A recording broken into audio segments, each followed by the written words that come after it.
ආයුබෝවන් අපේ දරුවන් සියලු දෙනාටම සුබ දවසක් වේවා.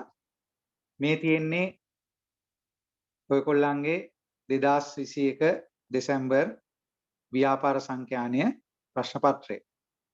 ඔයගොල්ලන්ට මේ ප්‍රශ්න පත්‍රය ලැබුණේ දෙසැම්බර් 18 වෙනිදා.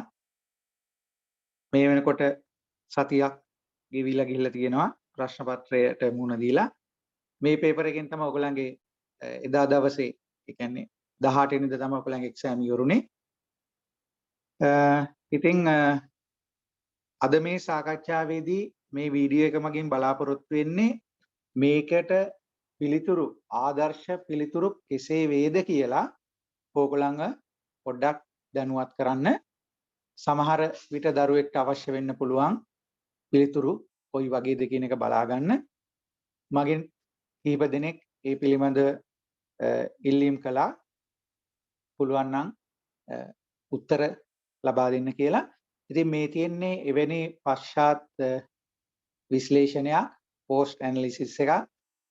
හැබැයි ඉතින් පශ්චාත් විශ්ලේෂණයක් වුණාට පශ්චාත්තාපයටපත් වෙන්නේ නැතුව අපි බලමු නේද? කනගාටු වෙන්න දෙයක් නැහැ. සියල්ල ඉතින් අතීතයට එක් වෙලා ඉවරයි. නමුත් මම හිතනවා ඔයගොල්ලෝ ප්‍රශ්න පත්‍රයට සාර්ථකව පිළිතුරු දෙන්නේ නැතයි කියලා. ඒකට කරුණු කිහිපයක් බලපාන. එකක් තමයි ඔයගොල්ලෝ අනිවාර්යයෙන්ම දක්ෂයි.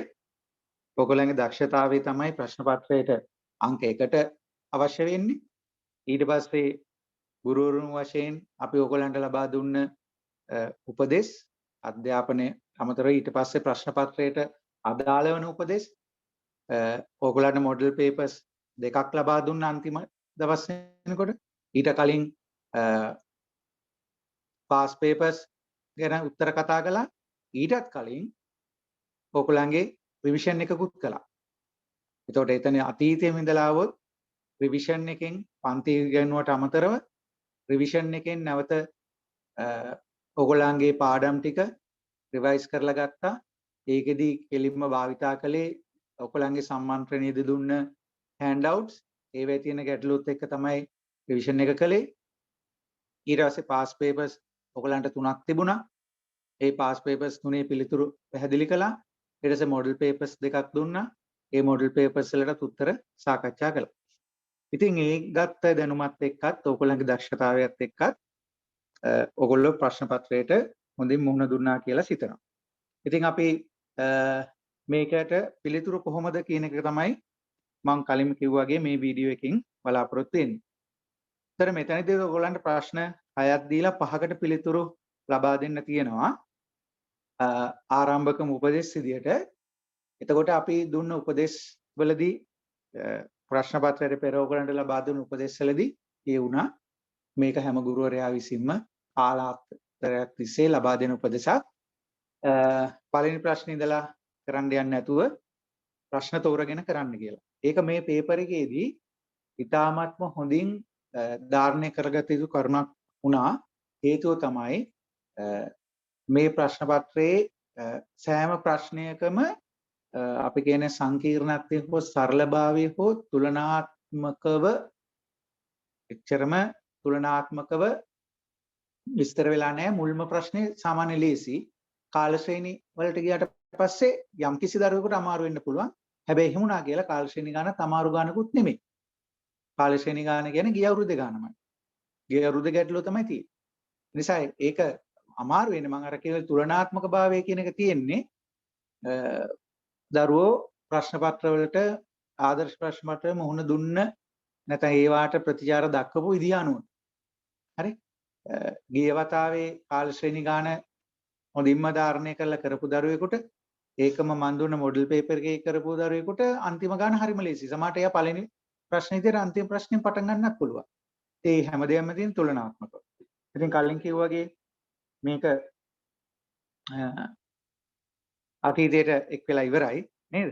ඒ නිසා අපි උත්තර ටික බලන්න තමයි තියෙන්නේ. ඉතින් විනාඩි 5ක් විතර වගේ මේ ඒ කතිකාවට ගියා. එහෙනම් අපි ඉක්මනින්ම උත්තර වලට ආවොත් විස්තරාත්මක සංඛ්‍යානය සහ අනුමිතික සංඛ්‍යානය උඩින්ම තියෙන පහක් දැක්කේ ඒවා අතර වෙනස දක්වන්න. ඒතර වෙනසක් විදියට ලියන්න ඕනේ. නැතුව විස්තරාත්මක සංඛ්‍යානේ අනුමිති සංඛ්‍යානේ වෙන වෙනම පැහැදිලි කිරීම පමණක්ම ප්‍රමාණවත් වෙන්නේ වෙනස කියලා තියෙනවා. හරි? එතකොට වෙනස වගේ දේවල් කියනකොට එකක් කියලා ඉවරලා ඊට පස්සේ නමුත් නැත්නම් කෙසේ වෙතත් කියලා තමයි ඊළඟ එකට යන්න ඕනේ. වෙනසක් විස්තර කරන්න යන්නේ එහෙමයි. ඒතර විස්තරාත්මක සංඛ්‍යානේ කියලා කියන්නේ නියදිය සඳහා ලබා ගන්නා වූ තොරතුරු. ඒ කියන්නේ දත්ත රැස් කිරීම, සංවිධානය කිරීම, සාරාංශ කිරීම, විශ්ලේෂණයෙන් පසුව නියදි මිනුමක් ලබා ගැනීම. අපිට එතන පාවිච්චි කරන්න පුළුවන් සංඛ්‍යාතීන් කියන වචනයත්. මේකේ අංක 3ක තිබුණා. හරි? එසේ වුවත් අනුමිතික සංඛ්‍යානය anu එසේ ලබා ගන්නා වූ නියදි සංඛ්‍යාතීන් ප්‍රයෝජනටගෙන කිසියම් විශ්වාසී මට්ටමක හේතුව සංගහන පාරාමිතීන් ඇස්තමෙන්තු කිරීමයි. අන්න ඒ විදිහට වෙනසක් විදිහට තමයි විස්තර කරන්න ඕනේ. එසේ වුණත් මේකේ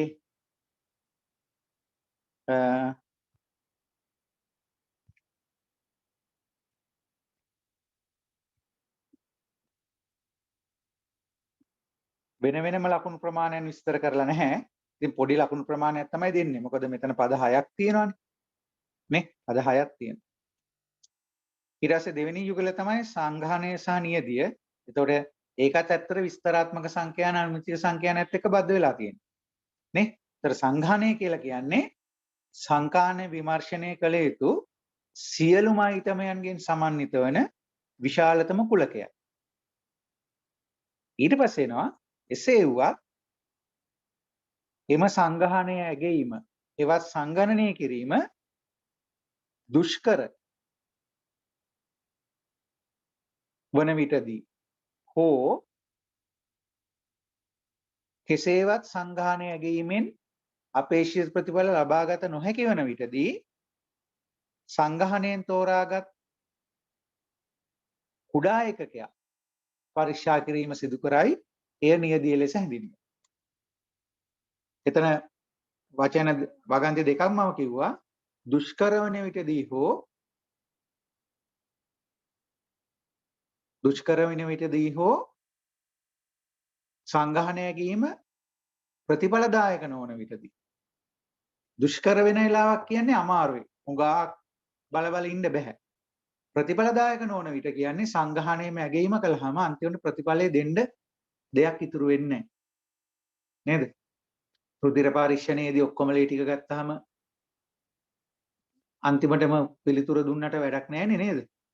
තේකේ ඔක්කොම බීලි වල හොඳ තේකක් කිව්වට වැඩක් නැහැ. තේක එතකොට එතන ඉවරයි. ටයර් වල විදුලි බුබුලු වල ඒ වගේ දේවල්. ඒක පාරාමිතින් සංඛ්‍යාතින් කියන්නේ ආයෙත් නැවතත් උඩ අවස්ථාවලට සම්බන්ධයි. පාරාමිතින් යනෝ සංගහණය සඳහා ලබා ගන්නා වූ සංගහන මිනුම් යන්නයි. උදාහරණ ලියන්න පුළුවන්. සංගහන මධ්‍යයනේ මියු, සංගහන සම්මත අපගමනයේ සිග්මා, සංගහන සමානුපාතයේ පයි. මේ නෝට්ස් වල තියෙන හැමෝනේ. ඊට පස්සේ සංඛ්‍යාතීන් යනෝ නියදිය සඳහා ලබා ගන්නා වූ නියදි මිනුම් යන්නයි. උදාහරණ නියදි මධ්‍යයනේ x bar, නියදි සම්මත අපගමනයේ සිම්පල් s, නියදි සමානුපාතයේ සිම්පල් p. නේද? අපි ඔය ඉතින් උගාක් සැරෙල් ලියලා තියෙනවා. අපි කිව්වේ මමයි ඔයකොල්ලෝ ඔක්කොමලා උගා සැරෙල් ලියලා තියෙනවා. ඊට පස්සේ තියෙනවා ප්‍රොබ්සා ස්ටැට් යනු එක්තරා කොටස් වලින්ද පොලක අලිවන සමාගම් දෙකක කොටස් වේ. නම් දෙකක් හරි. පසුගිය සති 9 සඳහා වාර්තා වූ සිකුරාදා දින අවසන් මිල කොටසකට අවසන් මිල වරහන් තුල කොටසකට රුපියල් 5ද දී ඇත. ඒ කියන්නේ මේ රුපියල් ඉලක්කම් තියෙනවා. සති 9 ගණන් කරලා බලන්න 9ක් තියනවාද කියලා. 1 2 3 4 5 6 7 8 9. ඒවත් බලන්න ඕනේ ආ. ඊට පස්සේ දෙනවා ප්‍රොප් සඳහා මධ්‍යයනය සහ සම්මත අපගමනය කරන්න, ස්ටැට් සඳහා මධ්‍යයනය සහ සම්මත අපගමනය ගණනය කරන්න. ප්‍රොප් සඳහා මෙන්නම ස්ටැට් සඳහාද විචලන සංගුණකය ගණනය කරන්න, සමාගම් දෙකේ කොටස් මිල විචලනය සසඳන්න. එතකොට මේ තියෙන විචලන සංගුණකයත් එක්ක සිදු කරන ගණනය කිරීම. පසුගිය ප්‍රශ්න පත්‍ර 3 දීම විචලන සංගුණකය ගැන තිබ්බා. මම ඔයගලන්ට දුන්න මොඩල් පේපර් එකේ ඔයගොල්ලන්ට මතක ඇති සෙනසුරාදා කණ්ඩායම ඉරිදා කණ්ඩායම කියලා කණ්ඩායම් දෙකකට අදාළව සංසන්දනයක් තිබ්බා. හරි? ඒතර මේ වගේ ගානකදී ඉතාමත් වැදගත් දේ තමයි මෙන්න මේ සම්මත අපගමනය ගණනය කරන අවස්ථාව. හරි මම මොඩල් පේපර් සාකච්ඡාවේදී මේක කිව්වා සම්මත අපගමනය ගණනය කරන අවස්ථාව. එතනදී ඔයගොල්ලෝ බලන්න ඕනේ මේ තියෙන්නේ සංගහනයකට අදාළ මිනුම්ද නියදියකට අදාළ මිනුම්ද කියන වෙනස. වෙනස කියන්නේ කැටගරිස් දෙක. මේ සංගහනයක් සඳහා වන මිනුම්ද නියදියක් සඳහා වන මිනුම්ද කියන එක. සංගහනයක් සඳහා වන මිනුම් නම් සම්මත අපගමනය හොයන ක්‍රමයක්, නියදියක් සඳහා වන මිනුමක් නම් සම්මත අපගමනය හොයන ක්‍රමයක් වෙනස් වෙනවා. මධ්‍යයනේ නම් වෙනසක් නැහැ. මධ්‍යයනේ ගත්නේ මේ ටික එකතු කළා 9න් බෙදුවා. මේ ටික එකතු කළා 9න් බෙදුවා. නමුත් සම්මත අපගමනයේදී ඒකේ වෙනසක් තියෙනවා. ඒතකොට බලන්න මේ තියෙන සංගහනයේ තොරතුරුද නැත්නම් නියදියේ තොරතුරුද. මේ තියෙන්නේ මොකද්ද? පසුගිය සති 9 සඳහා. පසුගිය සති 9 සඳහා. ඒ කියන්නේ මොකද්ද? කොටස් වෙළඳ පොලේ ඕන තරම් තියෙන එදා මෙදා තුර නේද? කාලාත්‍ර තුනටම අදාළව කොටස් වෙළඳ පොල තියෙනවා. අතීතයේ වර්තමානයේ අනාගතයේ මේ තියෙන්නේ පසුගිය සති 9ක සිකුරාදා දින 9. හරි? පසුගිය සිකුරාදා 9 ගැන තමයි ඔය තියෙන්නේ. නේ? මාස 2යි සතිය. එහෙම ඉදමු පසුගිය සති 9. එහෙනම් මේ තියෙන්නේ මොකද්ද? නියදියක් සඳහා වෙන මිනු නැතුව සංගහනයක් සඳහා වෙන මිනු නෙමෙයි. එහෙනම් නියදියක් සඳහා වන සම්මත අපගමන සූත්‍රය තමයි භාවිතා කරන්න ඕනේ. ඒතර අපි බැලුවොත් ඔයගොල්ලන්ගේ සූත්‍රිකා ලයිස්තුවේ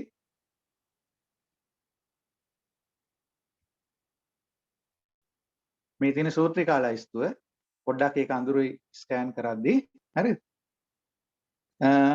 මේ සූත්‍රිකා ලයිස්තුවට ගියාම මේ සූත්‍රිකා ලයිස්තුවේ තියෙනවා මේ තියෙන්නේ මෙව් හොයන විදිය.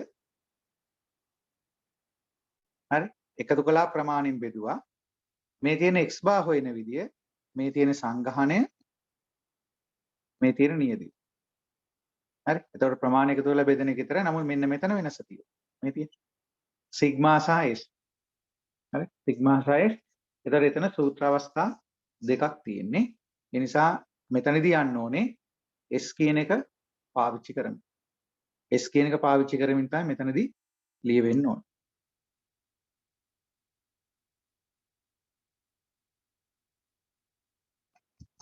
උත්තර ලියනවා කිව්වට පාඩම වගේම කරා නේද?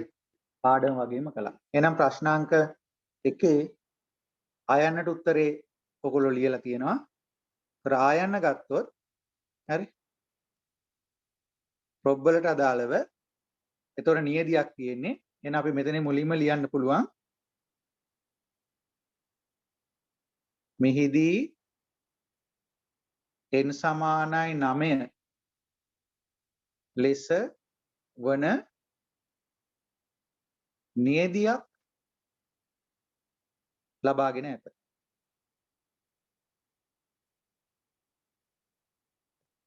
නියදියක් ලබාගෙන ඇත.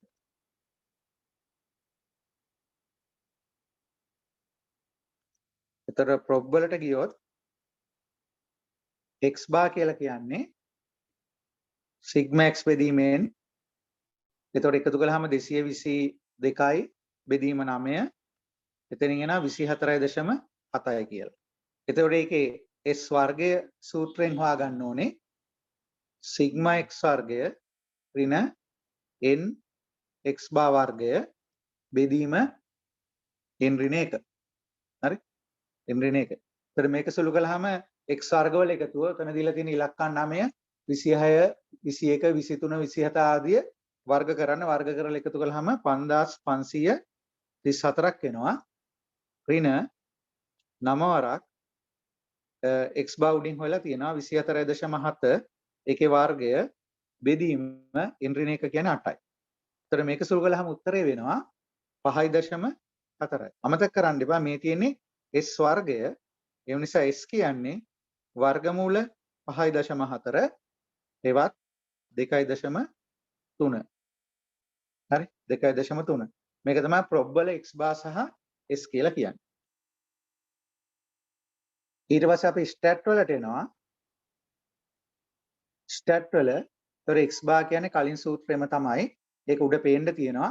ඒකට එකතු කරලා 9න් බෙදුවාම 77.9යි කියලා එන්නේ. මම කෙලින්ම උත්තරේ ලිව්වා. S වර්ගයට සූත්‍රය දානවා. එතකොට x වර්ගවල එකතුව 54751යි. ඒකෙන් අඩු කරනවා 9 වතාවක් n කියන්නේ 9යි 77.9 වර්ගය බෙදුවා 8ෙන්. ඉලක්කම් ලියන විදිය හැමදාම වගේ කැතයි ගණන් ගන්න එපා. එතකොට s කියලා කියන වර්ගමූල 16.9 හෙවත් 4.1. right 4.1. ඒතර ඔය තියෙන දෙවෙනි එකට උත්තරය ප්‍රශ්නාංක හරියට ලියන්න ඕනේ. මම නම් ලියදී ඒක උඩ කලින් ස්ක්‍රීන් එකේ සැලකිලිමත් උන්නේ නැහැ ඒක. ප්‍රශ්නාංක හරියට ලියන්න ඕනේ. ඊට තුන්වෙනි එක ප්‍රොබ් මෙන්ම ස්ටැට් සඳහාද විචලන සංගුණකේ ගණනය කරන්න. ඒතර coefficient of variance මෙතන ලියවෙන්නේ s බෙදීම x bar වැඩි කිරීම 100% විදිහට ගන්න පුළුවන්. මේක තමයි සූත්‍රය. මේක සංගහනය සඳහා වුණා නම් අර්ථ දක්වීම වෙනස් නැහැ. නමුත් සංකේත වෙනස් වෙන. ඒතර සිග්මා බෙදීම μ. එහෙමත් පාස් පේපර්ස් තිබුණා. හරි. ඒතර ප්‍රොබ් වලට අදාළව coefficient of variance එන්නේ ප්‍රොබ් වල s ගත්තේ 2.3යි කියලා ආවේ. x bar 24.7යි වැඩි කිරීම 100. ඒතර මේකේ උත්තරය 9.3යි 100ට.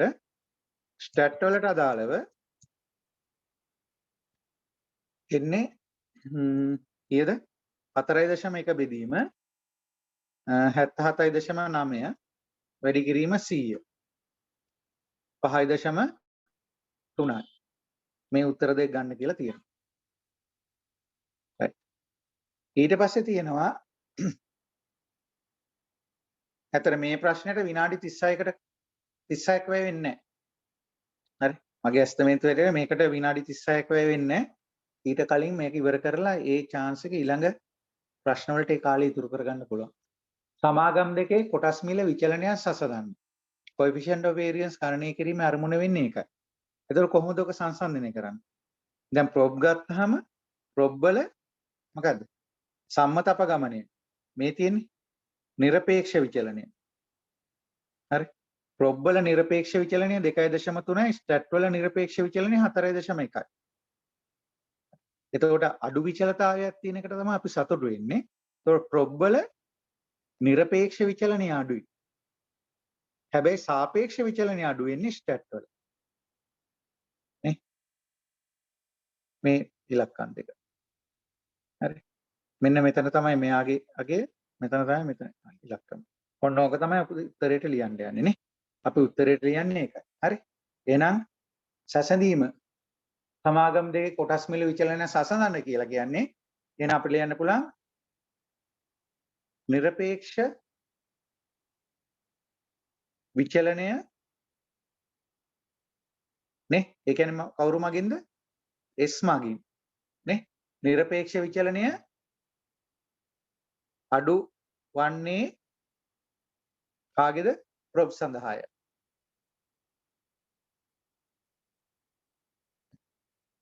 ඊට පස්සේ සාපේක්ෂ විචලනය.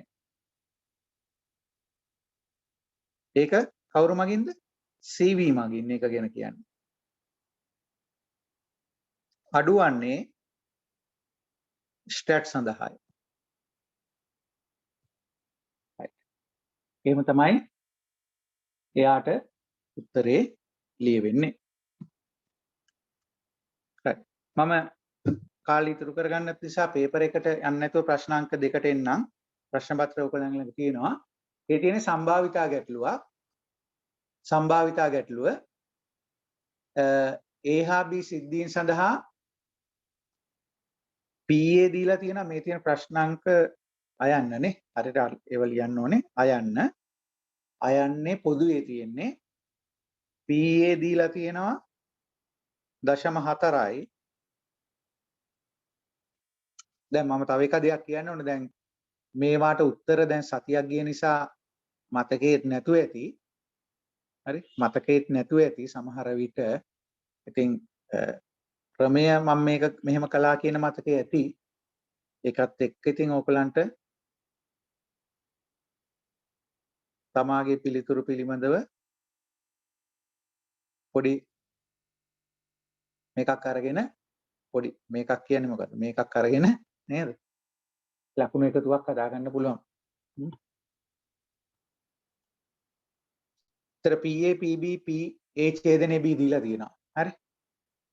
අපේ පන්ති වල හිටපු දරුවෝ ගත්තොත් අපේ සම්භාවිතා පොතේ පළවෙනිම ගාන විදියට දීලා තියෙන මේ ඉලක්කම්ම නෙමෙයි වෙන්න පුළුවන්. පළවෙනිම ගණනය කිරීමට දීලා තියෙන මේ ගාන. ඒතර PA මේලේ B කියන්නේ PA ධන PB ඍණ PA ඡේදනයේ B. මේක තමයි තියෙන ප්‍රධානම සූත්‍රයනේ. 0.4යි 0.2යි 0.1යි 4යි 2යි 6යි 6න් එකක් ගියා 0.5යි. ඊට පස්සේ දෙවෙනි කොටස ඒ කියන්නේ සම්භාවිතාවේ අපි කරපු පළවෙනිම ගාන මේකෙත් තියෙනවා එහෙම. ඊට පස්සේ A dash ඡේදනයේ B. හරියට ඒවා බලන්න සංකේත A dash ඡේදනයේ B. හරි A dash ඡේදනයේ B. ඒතර මේ වගේ දෙයක් කරන්දී අපි පොඩි චිත්‍රයක් ඇඳගත්තා. ඔයගලන්ට මතකද? පොඩි චිත්‍රයක් ඇඳගත්තා.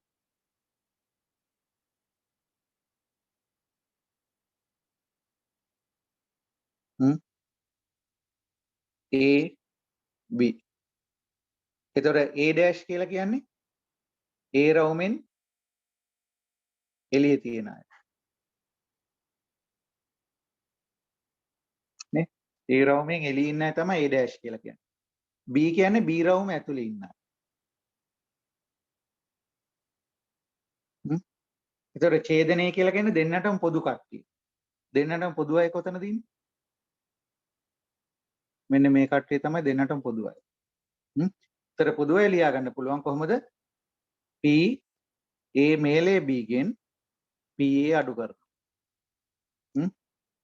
එතකොට A මේලේ B 0.5යි PA 0.4යි උත්තරේ 0.1යි. උත්තරේ 0.1යි. ඊට තුන්වෙනි කොටස මම අලුත් එකකට යන්නද? ඕනේ නැහැ. තුන්වෙනි කොටස P A dash බෙදීම B. බෙදීම කියලා කියන්නේ මේ තියෙන්නේ අසම්භාව්‍ය සම්භාවිතා. ඒතර සූත්‍රය දැම්මොත් දෙන්නාගේ ඡේදනයේ උඩ යට ඉන්න B යට. එතකොට A dash ඡේදනයේ B මීට කලින් කොටසෙන් හොයාගත් එක 0.1 PB දත්තයක් විශේෂයෙන් දීලා තියෙනවා. ඒතර 0.5. 0.5. ඉතින් අපි සම්භාවිතාවේ ඉගෙනගත්ත පළවෙනිම ගාන තමයි වෙති. ආයන්න ප්‍රතිචාර කියන්නේ 1400 සහභාගී වූ. ඒතර මේ පල්ලෙහා තියෙන කොටුවේ වල තියෙන ඉලක්කම් එකතු කරලා බලන්න. හරි එකතු කරලා බලන්න. මම පටගාලා ඒක අඳින්නම්කෝ. අපිට ඒක අවශ්‍ය වෙයි කියලා මට හිතෙනවා.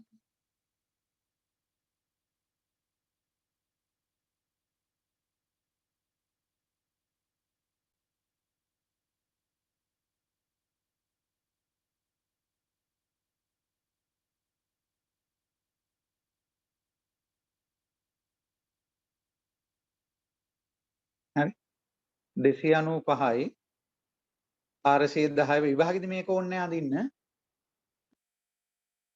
දැන් ඉතින් ඇන්දනම් මකන්න යන්නත් එපා නේද? හොයාගෙන ගිහිල්ලා. මෙහෙමයි තියෙන්නේ. හරි මෙහෙමයි තියෙන්නේ. එතකොට අපිට ගානෙම විස්තර වෙනවා 1400 මේ ඉලක්කම් හතර එකතු කරලා බලන්න 1400 වෙන්න ඕනේ. ඒවත් චෙක් කරන්න. ස්ත්‍රියක් වීම ෆීමේල් කියන එක කියලා තියෙන F කියලාම. ඒතර අපිට ඕන මේක මේල් කියලා දාගමුකෝ. M කියන එක වැදගත් වෙන්නේ නැහැ මේ ගානේදී. සමාජ මාධ්‍ය භාවිතා කිරීමේ සිද්ධිය වචනේ හරියට බලන්න නොයන්නද කියන්නද කියලා. නොකිරීමද කිරීමද කියලා. කිරීම A කියලා කියන්නේ. එහෙනම් මේක A. ඒතර මේක A dash වෙනවා. A dash කියන්නේ ly කියලා ප්‍රශ්නයකුත් නැහැ. හරි? මෙහෙමයි තියෙන්නේ. එතකොට ඊළඟට තියෙනවා පළවෙනි කොටස ප්‍රතිචාරකයා ක්‍රියාත්මක වීමේ සම්භාවිතාව කොපමණද? ප්‍රතිචාරකයා කියලා කියනකොට නම් වචනේ පුරුෂලිංග වචනය නමුත් ඒ වචනේ හිතන්න එපා. ප්‍රතිචාරකයා කියලා කියන එක ප්‍රතිචාරකයා ක්‍රියාත්මක වීමේ සම්භාවිතය. ඒ කියන්නේ PF කියන එක අහන්නේ. හරි? PF කියන එක අහන්නේ. එන PF උන්නේ PF කියන එක ඕනේ එකතුව නේ. එතකොට මේක හරහට එකතු කරාම මෙතන එනවා 705. හරි 705. එතකොට 1400න් 705යි. බොහොම සරලයි. ඊට දෙවෙනි කොටස ප්‍රතිචාරකයා ස්ත්‍රියක්කේ දී ඇතනම් ස්ත්‍රියක්කේ දී ඇතනම් ඒ රූපවාහිනී වැඩසටහන පිළිබඳව තම මතය දැක්වීමට සමාජ මාධ්‍ය භාවිතා කිරීමේ සම්භාවිතාවය කොපමණ වේද? ඒක අසම්භාව්‍ය සම්භාවිතාව කියලාම කියලා තියෙනවා. හරි? ප්‍රතිචාරක ස්ත්‍රියක්කේ දී ඇතනම් කියලා කියන්නේ ෆීමේල් වෙලා ඉවරයි. එහෙනම් ඒ වීම. එතකොට ඒ ඡේදනය F බෙදීම PF. ඒතර ඒ ඡේදනය F කියලා කියන්නේ AF දෙකම වෙන්න ඕන කට්ටිය. AF දෙකම වෙන කට්ටිය ඉන්නේ 295යි. නේ? 1400කින්. බෙදීම PF වෙන කට්ටිය ඉන්නවා 705ක් 1400. PF කියලා කියන්නේ F කියන පේලී එකතුව 705යි 1400. ඒතර මේක සුළු කළාම 0.41යි. ඊට තුන්වෙනි කොටස අහන්නේ F හා A කියන සිද්ධීන් ස්වායත්තද කියලා. F කියන එකයි A කියන එකයි ස්වායත්තද කියලා අහන්නේ. එහෙනම් ස්වායත්තතාවය පරීක්ෂා කරන්නේ කොහොමද? ඒ වගේ ගණන් අපි පන්තියේදී හදලා තියෙනවා. අපේ ආදර්ශ ප්‍රශ්න පත්‍රවලත් තිබුණා. ස්වායත්තතාවය පරීක්ෂා කරන විදිහ. තුන්වෙනි කොටස. මොකක්ද වෙන්න ඕනේ? F හා A ස්වායත්ත වීමට නම් මොකද තෘප්තිමත් වෙන්න ඕන අවශ්‍යතාවය? මේ දෙන්නාගේ ඡේදනය සමාන වෙන්න ඕනේ සම්භාවිතා දෙකේ ගුණිතයට. නේ? සම්භාවිතා දෙකේ ගුණිතයට. ඉතින් මේක වෙනම හොයමු. මෙහෙම ඊතලේ දාලා කරමු. ප්‍රශ්නයක් නැහැ. මේක වෙනම හොයමු. එතකොට F ඡේදනය A F ඡේදනය කියලා කිව්වේ කලිනුත් අපි ලිව්වා. 295යි 1400කින්. මේකේ උත්තරේ කීයද එතකොට? 295 බෙදීම 1400යි.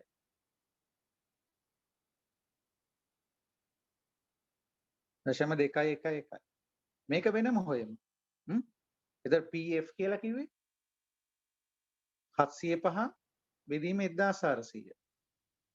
PA කියලා කිව්වේ A වල පල්ලෙහාට එකතුව. මේ 295යි 220යි එකතු කරපුවාම කීයද? 515යි.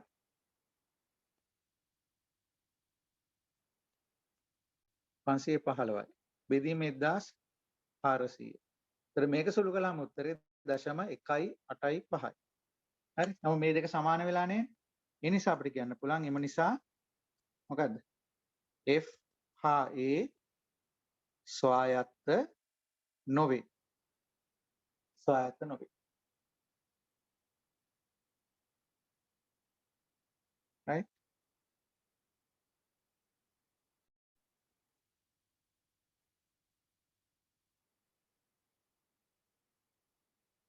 හරි. ඊට පස්සේ අපි යන්නට ගියා. පුද්ගලයෙකුට එක්තරා රෝගයක් තිබීමේ සම්භාවිතාව 0.03යි. පුද්ගලයාට ඇත්ත වශයෙන්ම රෝග ඇතැයි නිර්ණය කිරීම සඳහා ප්‍රයෝජන ගත හැකි වෛද්‍ය චිකිත්සක පරීක්ෂණයක් ඇත. ඇත්ත වශයෙන්ම රෝගයේ තිබෙන විට ආදි වශයෙන් කතාවක් තියෙනවා. ඉතින් මේ ගාන මම ඔයගලන්ට දුන්න මොඩල් පේපර්ස් දෙකක් දුන්නා. දෙවෙනි මොඩල් පේපර් එකේ මේ ප්‍රශ්නේ එහෙමම තියෙන ඉලක්කම් සමාන නැහැ. නමුත් කතාවත් එකයි. රෝගයක් හඳුනා ගැනීම සඳහා ක්‍රමයක් වර්ධනය කරලා තියෙනවා නේද? එවැනි ගැටලුවක් අපි පන්තියේදීත් කරලා තියෙනවා. ඒ අතීතය බලමු ආසන්න අතීතයේදී විභාගෙදී කොහොමද ඔයගොල්ලෝ ලියලා තින්නේ කියලා. මොඩල් පේපර් එක කරපු දරුවෙකුට මේක ඉතාමත්ම සුපුරුදු ගැටලුවක් බවට පත් වෙනවා. හරි. එහෙනම් මේකට අපිට කරන්න තියෙන්නේ මොකද්ද? රුක්සරහනක් අඳින්න තියෙනවා. ඒතර මුලින්ම තියෙන්නේ ඇත්තම රෝගය තියනවද නැද්ද කියන එක නේ. ඇත්තම රෝගී නැත්නම් නිරෝගී නේ. ඒතර ඇත්තම රෝගියෙක් හමු වෙන්නේ 0.03ක සම්භාවිතාවකින් නිරෝගී අය 9.7ක සම්භාවිතාවකින් ඉන්නවා. ඒතර මේ පුද්ගල දෙවර්ගයේම පරීක්ෂාව සඳහා යොමු කරනවා. රෝගීන් විතරක් නෙමෙයිනේ. දැන් මේ දවස්වල අපි සැකයක් හිතුනොත් අපි ඇන්ටිජන් එකක් කරනවා. ඉතින් රෝගියෙක් විතරන්නේ නිරෝගියාත් ඒකට යොමු වෙනවා නේ. ඒතර රෝගියාත් යොමු වෙනවා නිරෝගියාත් යොමු වෙනවා. ඒතර දෙන්න පුළුවන් තීරණය තමයි එයා රෝගියෙක් කියලාත් කියන්න පුළුවන් නිරෝගී කියලා කියන්නත් පුළුවන්. එහෙනම් අපිට ඒක සංකේතයක් පාවිච්චි කළොත් ලේසි. අපි ගත්තොත් A කියලා සංකේතයක් දාමු. මොකද A කියලා කියන්නේ පරීක්ෂණයේදී රෝගියෙකු යයි පැවසීම. පරීක්ෂණයේදී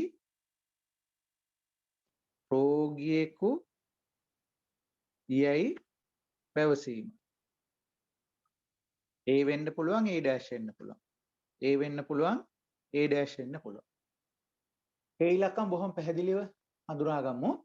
ඇත්ත වශයෙන්ම රෝගය තිබෙන විට. ඒ කියන්නේ රෝගී කියන අර්ථ. ඇත්ත වශයෙන්ම රෝගය තිබෙන විට වෛද්‍ය චිකිත්සක පරීක්ෂාව ධනාත්මක ප්‍රතිඵල දීමේ. ධනාත්මක කියලා කියන්නේ රෝගය ඇතයි පැවසීම. ඒ කියන්නේ ධනාත්මක කියලා කියන්නේ රෝගී කෙනාට ධනාත්මක කියලා කියන්නේ රෝගය ඇතයි පැවසීම. ඒතර ඒක 90%යි. ඒතර මේක 10%යි. ඇත්ත වශයෙන්ම රෝගේ නොමැති විට පල්ලෙහාත් නිරෝගී. එතකොට වෛද්‍ය පරීක්ෂාව ධනාත්මකයි. ධනාත්මකයි කියලා කියන්නේ මොකක්ද? ධනාත්මකයි කියලා කියන්නේ රෝගය තිබෙන බව පැවසීම. ධනාත්මක කියලා කියන්නේ ඒකයි. පරීක්ෂණේ ධනාත්මක කියලා කියන්නේ පොසිටිව් කියන එක. සරලවම කිව්වොත්. ඒක තමයි උඩ එකේ තියෙන ධනාත්මක ප්‍රතිඵල කියලා කියන්නේ රෝගය ඇතයි දැක්වීම. එතකොට වැරදි ප්‍රතිඵලයක් දෙන්න පුළුවන් 0.02. මේක 0.9යි 8.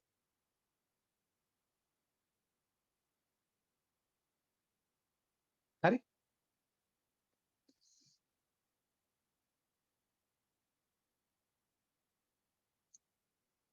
එහෙනම් මේකෙන් ඉදිරියට අපි යමු. මොකද අපෙන් අහන්නේ? පළවෙනි මේක අහනවා වෛද්‍ය චිකිත්සක පරීක්ෂාව ධනාත්මක ප්‍රතිඵලයක් දී ඇතනම්. මොකක්ද ධනාත්මක ප්‍රතිඵලයක් කියලා කියන්නේ? ඒ කියන එක වෙලා ඉවර නම්. මෙන්න මේ අවස්ථාව. ඒ කියන එක වෙලා ඉවරයි. ඒක ඇත්ත වශයෙන්ම රෝගිය තිබීමේ සම්භාවිතය. මොකද පරීක්ෂණයේදී රෝගී කෙනෙක්ව රෝගී කියලා කියන්න පුළුවන් හරි ප්‍රතිඵලයක් විදියට. ඒක තමයි උඩම තරුව. යට තරුව කියන්නේ නිරෝගී කෙනා රෝගී කියලා කියනවා. වැරදීමෙන් 0.02කින්. හරි. එතකොට ওই අවස්ථා දෙකම උදා වෙලා තියෙනවා. ඔය අවස්ථා දෙකම උදා වෙලා තියෙනවා. එහෙම වුණත් ඇත්ත වශයෙන්ම රෝගී තිබීමේ සම්භාවිතය. ඔය තියෙන මොකද්ද? අසම්භාව්‍ය සම්භාවිතාව. මොකද අපෙන් අහන්නේ? ඒ කියන එක කියලා ඉවරයි. එහෙනම් එයා රෝගී වීමේ සම්භාවිතය. ඉතින් රෝගී කියන එකට ඉංග්‍රීසි අක්ෂරයක් දැම්මේ නැහැ. කමක් නැහැ සිංහල ලියමු. හරි. ඒතර P මොකද මේ තියෙන්නේ? රෝගී ඡේදනය A බෙදීම PA. හරි. ඒතර PA වෙන අවස්ථා දෙකක් තියෙනවා. මොකද උඩමත්ත 0.03 වැඩි කිරීම 0.9.0.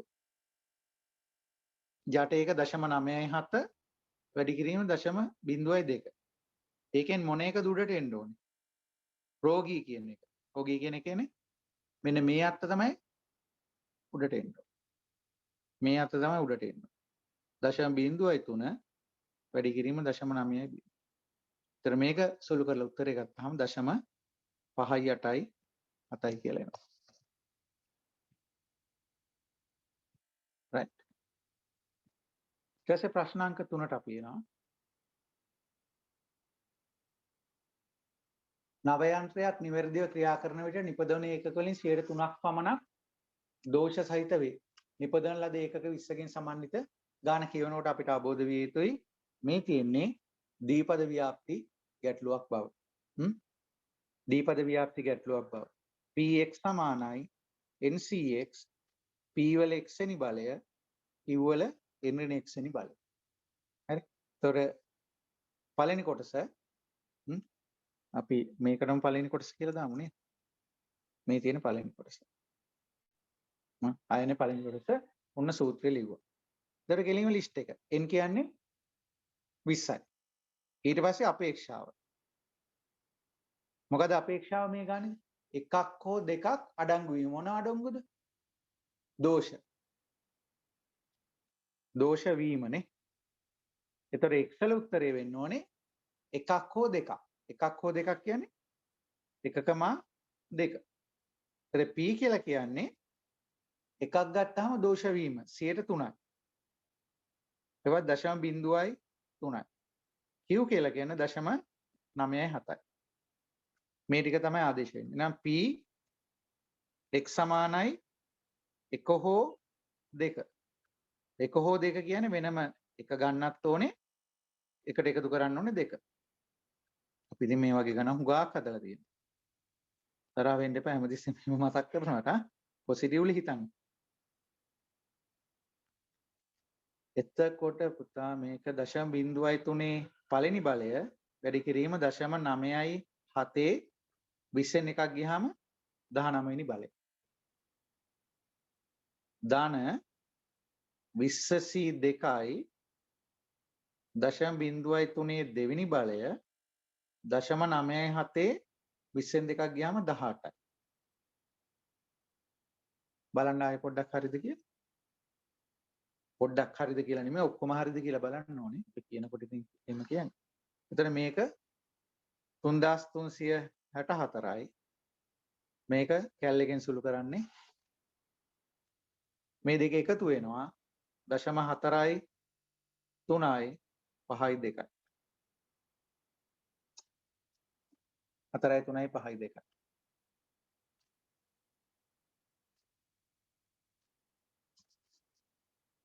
ඊට පස්සේ දෙවෙනි කොටස ආයත සූත්‍රය අපි ලියනවා px ncx p වල x වෙනි බලය q වල n ඍණ x වෙනි බලය. n කියලා කියන්නේ 20යි. x අපේක්ෂාව ඊට පස්සේ පොදු අපේක්ෂාවක් තියෙනවා. මොකද රෝම ඉලක්කම් 1 2ට කලින්ම එක ලියලා තියෙනවා උඩින්. දෝෂ කියලා. නේ? දෝෂ වීම. ඒතර x ලාගේ දෙකකට වඩා අඩංගු වීම. දෙකකට වඩා කියලා කියනකොට 2යි නෑ. 3 4 මෙහෙම ඉඳලා 20 වෙනකන් යන්න පුළුවන්. ඉතින් මේක හොයන එක ලේසි වෙන එකෙන් අඩු කරනවා 3න් මේ පැත්තේ අය. කවුද 3න් මේ පැත්තේ අය? 2 1 බිංදුව. නිකන් සරල සටහනක් තේරෙන්න ඔය දාගත්තේ. 2 1 බිංදුව. ඒතර p කියලා කියන්නේ දෝෂ වීම 0.03යි. q කියලා කියන්නේ දෝෂ නොවීම 9යි 7යි. එතකොට p x කියලා කියන්නේ මොකද්ද? දෙකට වඩා. අපි ඔය තේරුම් ගැනීම පස්සෙ මෙහෙම ලියන්නේ. ඒක සමාන 1 ඍණ අවස්ථා තුනක් අඩු වෙන්න ඕනේ.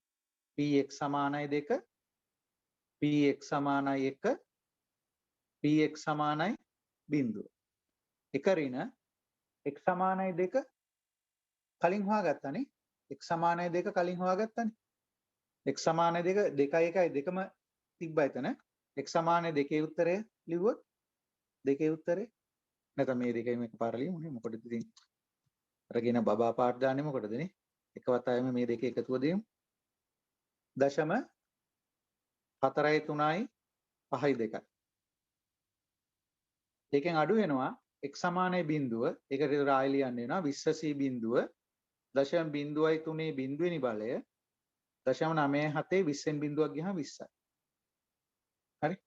එතකොට මේකට වෙනම උත්තරේ හොයාගත්තාම ලේසි. ඒතර එක වතාවෙම කරගන්න පුළුවන්.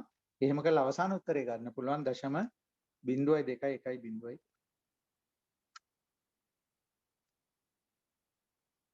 හරි බොහොම සරල දීපද ව්‍යාප්ති ගැටලුවක්. බොහොම සරල ගන්න. ඊට පස්සේ ආයන්න විශාල නගරයක අපේ වැඩක් නැහැ විශාලද පොඩිද කියලානේ.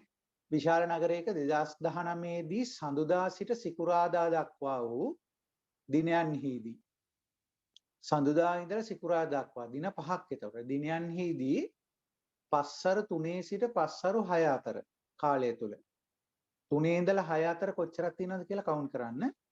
3 ඉඳලා පටන් ගත්තා 3 ඉඳලා 4ට එකයි 4 ඉඳලා 5ට එකයි 5 ඉඳලා 6ට එකයි. පැය 3ක් එතකොට ඉතින්.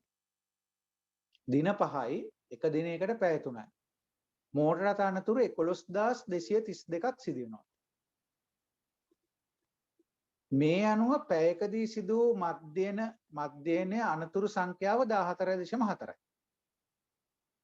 මිනිත්තු 15ක කාලයක් තුළදී අඩුතරම අනතුරු 4ක් සිදුවීමේ සම්භාවිතාව සොයන්න. ඒතර මේ ගාන මොන පැත්තෙන්ද දුවන්නේ? මේ තියෙන්නේ පොයිසෝන් න්‍යාප්තිය. පොයිසෝන් න්‍යාප්තිය කියලා අඳුරගන්නේ කොහොමද? දීපද වලට පස්සේ පොයිසෝන්. කසකාරයට පස්සේ ගිනි බෝල. එහෙමත් වෙන්න පුළුවන්. හරි. නමුත් අපි මේක කියලා බැලුවාම කාල රාමුවකට සාපේක්ෂව තමයි දෙන්නේ. කාලය දීලා තියෙනවා පැය අවුරුදු සති මාස ඔක්කොමත් එක්ක දීලා අන්තිම මිනිත්තු වෙනකන් ඇවිල්ලා තියෙනවා. පොයිසෝන් න්‍යාප්තිය. එහෙනම් px සමානයි e වල ඍණ ලැම්ඩා ලැම්ඩා වල x බෙදීම ප්‍රමාරූපිත x. සංකේත දෙකයි ලැම්ඩා සහ x. ඒ ලැම්ඩා හොයාගන්න ඕනේ. ඒක අමුතු විදිහකට කියලා තියෙනවා. සඳුදා ඉඳලා සිකුරාදා දක්වා දින 5යි එක දිනයකට පැය 3යි මෝටර රථ අනතුරු 11232යි. එතන අපි මේක හොයාගන්න ඕනේ මිනිත්තු 15කට ඇවරේජ් එක. මොකද අන්තිමට තියෙන්නේ මිනිත්තු 15කදී තමයි අඩුතරමින් වෙන්න ඕනේ. එතකොට මේ ලැම්ඩා කියන එක සිද්ධ වෙන්න ඕනේ කොහොමද? මිනිත්තුවකට. මිනිත්තුවකට කීයද කියලා තමයි හොයාගන්න ඕනේ. එතකොට මිනිත්තුවකට හොයාගන්න එක හරි ලේසියි. මොකද පැයකට කියනවා නේද? පැයකදී දීප එක තේරෙන්නේ නැහැ නේ. පැයකදී ලැම්ඩා කියලා කියන්නේ 14.4යි. අපිට ඕනේ මිනිත්තු 15කට නේ. ඒ නිසා මිනිත්තු 15කදී ලැම්ඩා කියලා කියන්නේ 14.4 බෙදන්න ඕනේ 4ෙන්. ඒතර මිනිත්තුවකට ලැම්ඩා එන්නේ කීයද? 3.6යි. මිනිත්තුවකට 3.6යි. අපිට මේ 11232 ඕනේ නැහැ. මොකද එයා කියනනේ ඒ 90 පැයකදී කියලා මේ ඔයගොල්ලෝ නිකන් අපි කියන්නේ මේ කඩේ આવපු ඉලක්කමක් තමයි තියෙන්නේ 11232. ඒක ගණන් ගන්න ඕනේ නැහැ. හරි? ඒ 90 කියලා එයා පස්සේ කියනවනේ පැයකදී 14.4යි නම් මිනිත්තු 15කට 4ෙන් බෙදුවා 3.6යි. හරි? ඒතර x වල මිනිත්තු 15කදී x කියලා කියන්නේ කීයද අහන්නේ? අඩුම තරමින් 4ක්. අඩුම 4ක්. අඩුම 4ක් කියලා කියන්නේ 4 5 6 අනන්තයක් වෙනකන් යනවා. ඉතින් මේක ගන්න ලේසි ක්‍රමය තමයි එකෙන් අඩු කරනවා 4න් මෙහා පැත්ත 3 2 1 බිංදුව. 3 2 1 බිංදුව. right එහෙනම් උත්තරේ ලියන්න පුළුවන් p x සමානයි අඩුම 4 1 ඍණ p x සමානයි 3 p x සමානයි 2 p x සමානයි 1 p x සමානයි බිංදුව. එකෙන් අඩු කරනවා x සමානයි 3 නම් e වල ඍණ ලැම්ඩා 3.6 3.6 බිංදුවෙනි බල තුන්වෙනි බලය බෙදීම ප්‍රමාරූපිත 3. ඊට පස්සේ e වල ඍණ 3.6 වැඩි කිරීම 3.6 දෙවෙනි බලය බෙදීම ක්‍රමාරුපිත 2 අඩු කිරීම e වල ඍණ 3.6 3.6 පළවෙනි බලය බෙදීම ක්‍රමාරුපිත 1 e වල ඍණ 3.6 3.6 බිඳුවෙනි බලය බෙදීම ක්‍රමාරූපිත බිඳුව. හරි? ක්‍රමාරූපිත බිඳුව. මම පුතා මේකේ උඩට යන්නම් දැන්.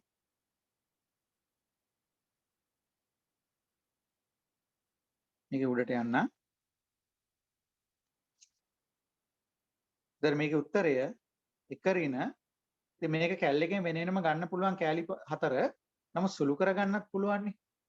ඒකත් ලේසි. ඉතින් දැන දැන අපිට අමාරුවෙන් යන්න ඕනේ නැහැ. e වල ඍණ 3.6 පොදුයි කියලා අරගත්තාම වැඩේ කරගන්න ලේසි. හරි? වැඩේ කරගන්න ලේසි. ඊට පස්සේ එන්නේ 3.6 තුන්වෙනි බලය බෙදීම ක්‍රමාරූපිත 3 7.78යි. 3.6 වර්ගයේ බෙදීම ක්‍රමාරූපිත 2. ඒකට උත්තරය 6.48යි. ඊට පස්සේ 3.6 එක්වෙනි බලය බෙදීම ක්‍රමාරූපිත 2 3.6මයි. 3.6 බිඳුවෙනි බලය බෙදීම ක්‍රමාරූපිත බිඳුව 1යි. ඒතර මේක සුළු කරලා උත්තරය ගත්තාම දැන් මේ උත්තරේ නම් ළමයිට මතකම නැතුව ඇති. දවස් 7කුත් ගිහිල්ලානේ. මම මේක රෙකෝඩ් කරනකොට අද 26 මම මේක රෙකෝඩ් කරන්නේ. ඒතකොට එක්සෑම් තිබුණේ 18. ඔයගොල්ලෝ බලනකොට තව දවස් කීපයක් ගිහලා උත්තරේ මතක නැතුව ඇති. සමහර දරුවෝ ප්‍රශ්න පත්‍රය තුලම උත්තර ලියලක් තියෙනවා. එහෙම අයට නැත්නම් අඩු ගානේ ක්‍රමයේ තුල හරි මෙහෙම කළා කියලා මතකයක් ඇති. රයිට්? ඒතර මේක තමයි මේකට උත්තරේ වෙන්නේ. නමුත් තාමත් මට හිතෙනවා ඔයගොල්ලන් හිතේ පොඩි ප්‍රශ්නයක් තියෙනවා. ඒ දේ තමයි 11232. ඔච්චරුණ අතර සමහර අයට සමහර ප්‍රශ්න අපි ගමන ඉස්සරහට ගියත් අර අතනදී මොකද වුනේ? අතන අර අද ඊයේ පෙරේදා එක මට තාම ඔළුව වැඩ කරනවා. අන්න එහෙම කියනවා කියලා තියෙන. ඒ වගේ 11232 තාමත් ඔළුව වැඩ කරන ඇති. සමහර ප්‍රශ්න පත්‍රය තුලදී ඕගොල්ලෝ ඕක තුල හිර වෙන්නත් ඇති. 11232 ඇවරේජ් කරලා 14.4ට ඉන්නේ කොහොමද? 11232 කියලා කියන්නේ අවුරුද්දක් පුරා. හැබැයි දින 365න් බෙදලා නෙමෙයි. මොකද දින 365ම මේ වැඩේට අරගන්නේ නැහැ. දින ගන්න කීයද? සතියකට දින 5යි ගන්නෙ. එහෙනම් 5න් බෙදෙන්නේ. සතියකට දින 5යි. අවුරුද්දකට සති 52යි. අවුරුද්දකට සති 52යි. එතකොට දින සිකුරාදා සඳුදා ඉඳලා සිකුරාදා දක්වා දින 5 සැරක් 52ක් එනවා. හැබැයි පැය 24ම බලන්නෙත් නැහැ. පැය 3යි බලන්නේ. එහෙනම් මේකත් බෙදනවා 3ෙන්. ඔන්න ඔය සුළු කිරීම කළාම 14.4 එනවා. ඉතින් විභාග වෙලාවේ සමහරලාට ඕගොල්ලෝ එක එක විදිහට 11232ත් එක්ක හරම කරන්නේ නැති මේ 14.4 එනවද කියලා බලපළ. නේ 14.4 එනවද කියලා බලපළ. එහෙම බලන්න උවමනාවක් නැහැ. බලනවා නම් බලන්න ඕනේ මේ විදිහට තමයි. හරි? අපරාධය ගානේ එහෙම නිකන් රවුමක් ගහලා තිබ්බේ නේ. 14.4 දුන්නා නම් වැඩේ අහවරයි. ඊට පස්සේ තියෙන්නේ ප්‍රමත ව්‍යාප්තිය බොහොම සරල ගැටලුවක්. බොහොම සරල ගැටලුවක්.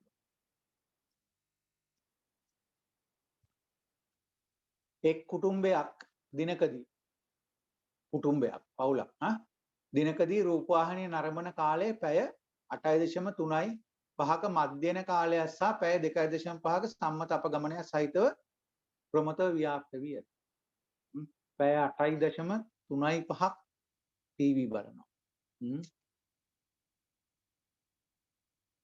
එහෙනම් අපිට දීලා තියෙනවා මියු වගේ 8.3.5යි සම්මත අපගමනය 2.5යි. පළවෙනි කොටස. දිනකදී පැය 5යි 10යි අතර නැරඹීමේ සම්භාවිතාව කුමක්ද? මෙන්න x අක්ෂය මෙන්න z අක්ෂය.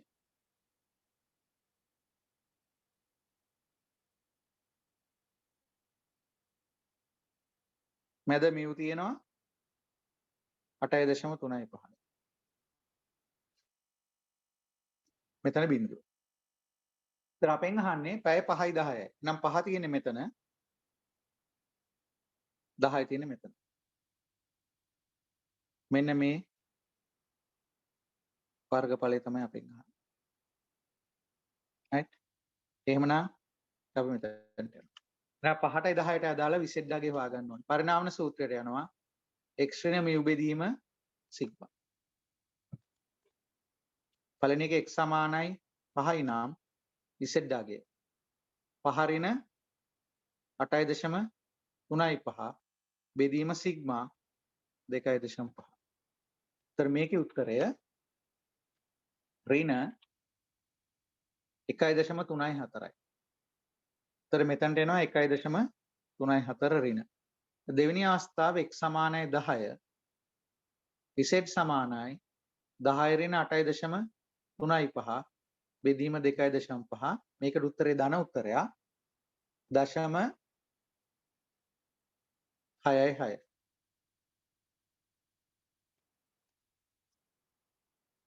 චෙක් කරන්න 10 ඍණ 8.35 බෙදීම 2.5.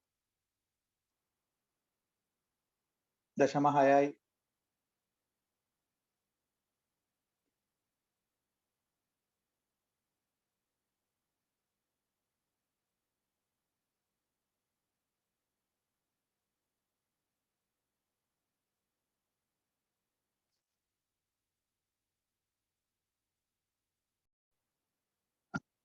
හරි. එතන මෙතනට 0.6යි 6. මේ කොටස් දෙක වෙන වෙනම තමයි අපිට හොයාගන්න වෙන්නේ.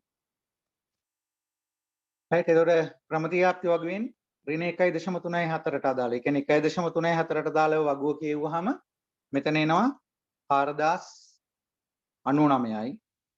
0.66ට අදාළව කිව්වහම එනවා 2454යි. එතකොට එකතු වෙන්නේ නේ. ඒ නිසා අපි නිකන් ලියමු අවශ්‍ය සම්භාවිතාව කියලා නේද? ඒකයි. අවශ්‍ය සම්භාවිතාවයේ සමානයි මේ දෙක එකතු කරපුවාම 6552යි. 6552. ඊට පස්සේ අපි යනවා දෙවෙනි කොටසට. මුලින්ම තිබේ සම්භාවිතාව හොයන්න. දෙවෙනි එකේ ඒකේ විලෝම පැත්තක් අපි බොහොම පැහැදිලිව ඔයගලන්ට මේ අවස්ථා දෙකම කියලා තියෙනවා. එකක් අහන්න පුළුවන් සම්භාවිතාව පැත්ත, අනික සම්භාවිතාව දීලා එක්කෝ x එක්කෝ mu එක්කෝ සිග්මා අහන්න පුළුවන්. හරි. අපේ මොඩල් පේපර් එකෙත් මම ඔයගලන්ට වීඩියෝ එක දාපු මොඩල් පේපර් එකෙත් මෙවැනි ගැටලුවක් අපි කළා. දැන් මගෙන් අපේ පන්ති වල දරුවෝ අහපු දෙයක් තමයි සර් මොඩල් පේපර්ස් වල මේ ක්වොන්ටිටි එක වැඩි නේද කියලා. 3-4 දෙනෙක්ම අපේ දරුවෝ මගෙන් ඕක ඇහුවා. සර් පේපර්ස් වලදී එච්චර මේ අහන්නේ නේද? මොඩල් පේපර්ස් වල ඔක්කොම වගේ තියනවා නේද කියලා. ඉතින් දැන් බලන්න මේ පේපර් එකේදී ළමයින් කියපු දෙයක් තමයි මට ළමයින් කිහිප දෙනෙක්ම මේ SMS කරලා කතා කරලා කියපු එකක් තමයි පේපර් එක හොඳයි මේ කරපුවා තමයි තිබ්බෙත් ඒත් වෙලාව මදි කියන එක. ඉතින් මම පෞද්ගලිකව ඒ දරුවෝ කතා කරපුවාම මොකුත් ඉතින් කියන්න ගියේ නෑ. ඒක හොඳ නෑනේ. දැන් අතීතයට ගිය කාරණයක් නිසා. හරි. නමුත් ඒ දේ තමයි ඔයගොල්ලන්ට මොඩල් පේපර්ස් වලදී පෙන්වුවේ. ඒ කියන්නේ කාලය කළමනාකරණය කරගත යුතු බව තමයි එතනින් කියවුනේ. මේකේ මැද 8.35යි මේක බිඳුව. එතකොට අපිට මේකේ කියන වැඩියෙන්ම රූපවාහිනිය නරඹන කුටුම්බ 115. කොතැනද වැඩිම 115 ඉන්නේ? වැඩිම 115 ඉන්නේ මේ වම් පැත්තේ වලිගයේද දකුණු පැත්තේ වලිගයේද? x කියලා කියන්නේ කාලය නේ. එහෙනම් වැඩිම කාලයක් නරඹන කට්ටිය ඉන්නේ දකුණු පැත්තේ වලිගය තුල නේ. දකුණු පැත්තේ වලිගය තුල තමයි වැඩිම කාලයක් නරඹන 15% ඉන්නේ.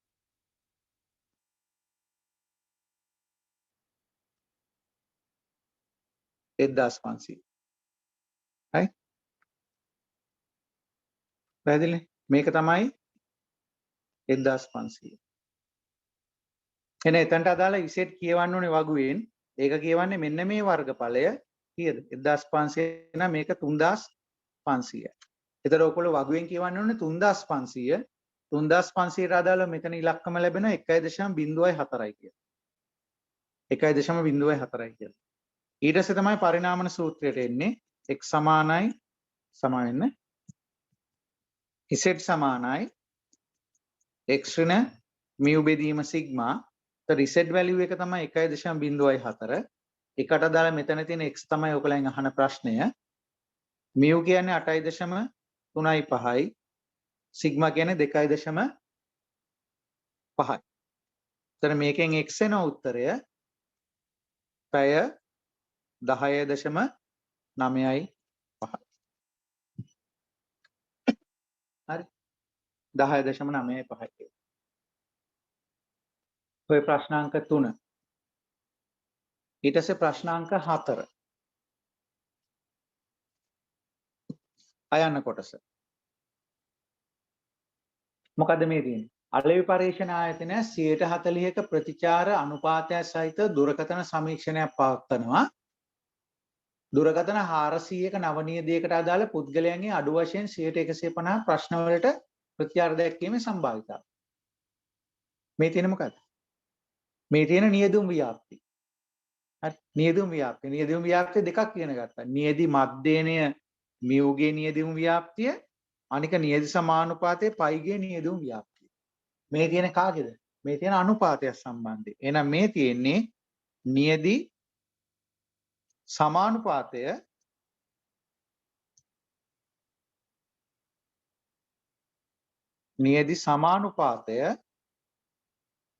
පයිගේ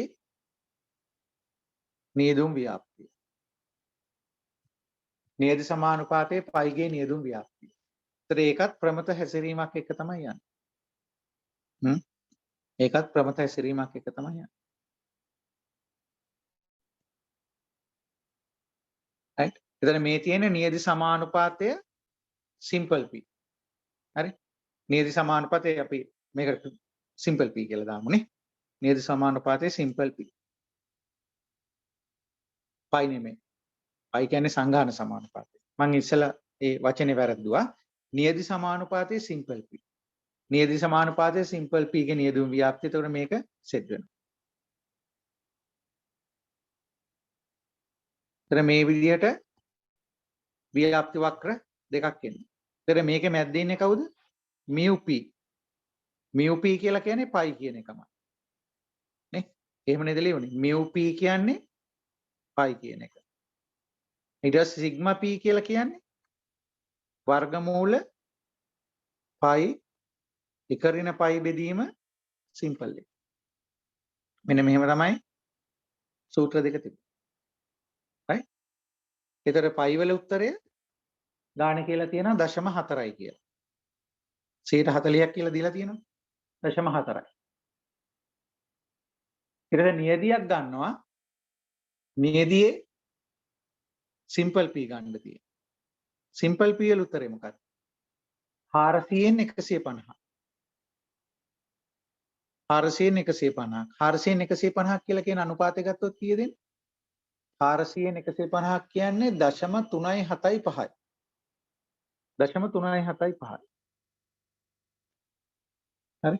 එහෙනම් 0.375 කොතන තියෙන්නේ? මැද 0.4 නම් 0.375 වම් පැත්තේ. හරි. ඒතර අපිට කියන්නේ අඩුම තරමින් මේ 0.375 කියන අඩුම තරමින්. එහෙනම් ඊට වඩා වැඩි වෙන්න ඕන. එහෙනම් 0.375ට දකුණු පැත්තේ. හරි 0.375ට දකුණු පැත්තේ. එහෙනම් අපි කරන්න ඕනේ දේ තමයි මෙන්න මේ 0.375ට අදාළව Z අගය කියව ගන්න ඕනේ. ඒතර Z අගය කියවීම සඳහා තමයි සූත්‍රය තියෙන්නේ.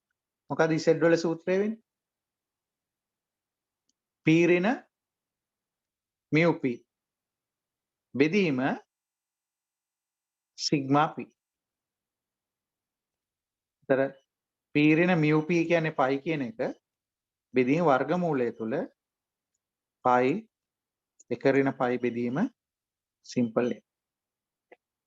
හරි. දැන් මේකේ සංකේතවල සමහර අවස්ථාවල වෙනස් වෙනවා. මම නම් පයි කියන එක පාවිච්චි කළේ. නැත්නම් ඔයගලයන් සම්මන්ත්‍රණය වෙලාදී පයි වෙනුවට පාවිච්චි කරලා තිබ්බේ කැපිටල් P. ටියුට් එකේ ඒක පැහැදිලිව තිබුණා. සිම්පල් P කැපිටල් P වෙන් කරලා සංකේත කරලා තිබුණා. හරි. සිම්පල් P කියන්නේ නියදි සමානුපාතය, කැපිටල් P කියලා කියන්නේ සංගහන සමානුපාතය. ඒක කැපිටල් P වෙන්නත් පුළුවන්, පයි කියන එක වෙන්නත් පුළුවන්. අපේ නෝට් එකේ පයි කියලා දුන්න නිසා මම ඒකම පාවිච්චි කරා. ඉතින් මේක ආදේශ කරාම සිම්පල් P කියලා කියන්නේ 0.375යි. පයි කියලා කිව්වේ 0.4. බෙදීම වර්ගමූලය තුල 0.4 එක ඍණ 0.4 බෙදීම 400. මේක සුළු කරපුවාම උත්තරය වෙනවා 1.02. ඒක තමයි මෙන්න මෙතනට එන්නේ. 1.02. එතනින් මේ දකුණු පැත්තේ වර්ගඵලය හොයන්න තියෙනවා. 1.02.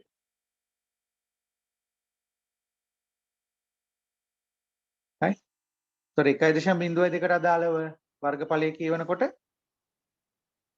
මේ පැත්තේ අර්ධය කෙලින්ම 0.5යි 5000යි මේ පැත්තේ අර්ධය වෙනම වගුවෙන් කියවන්න ඕනේ.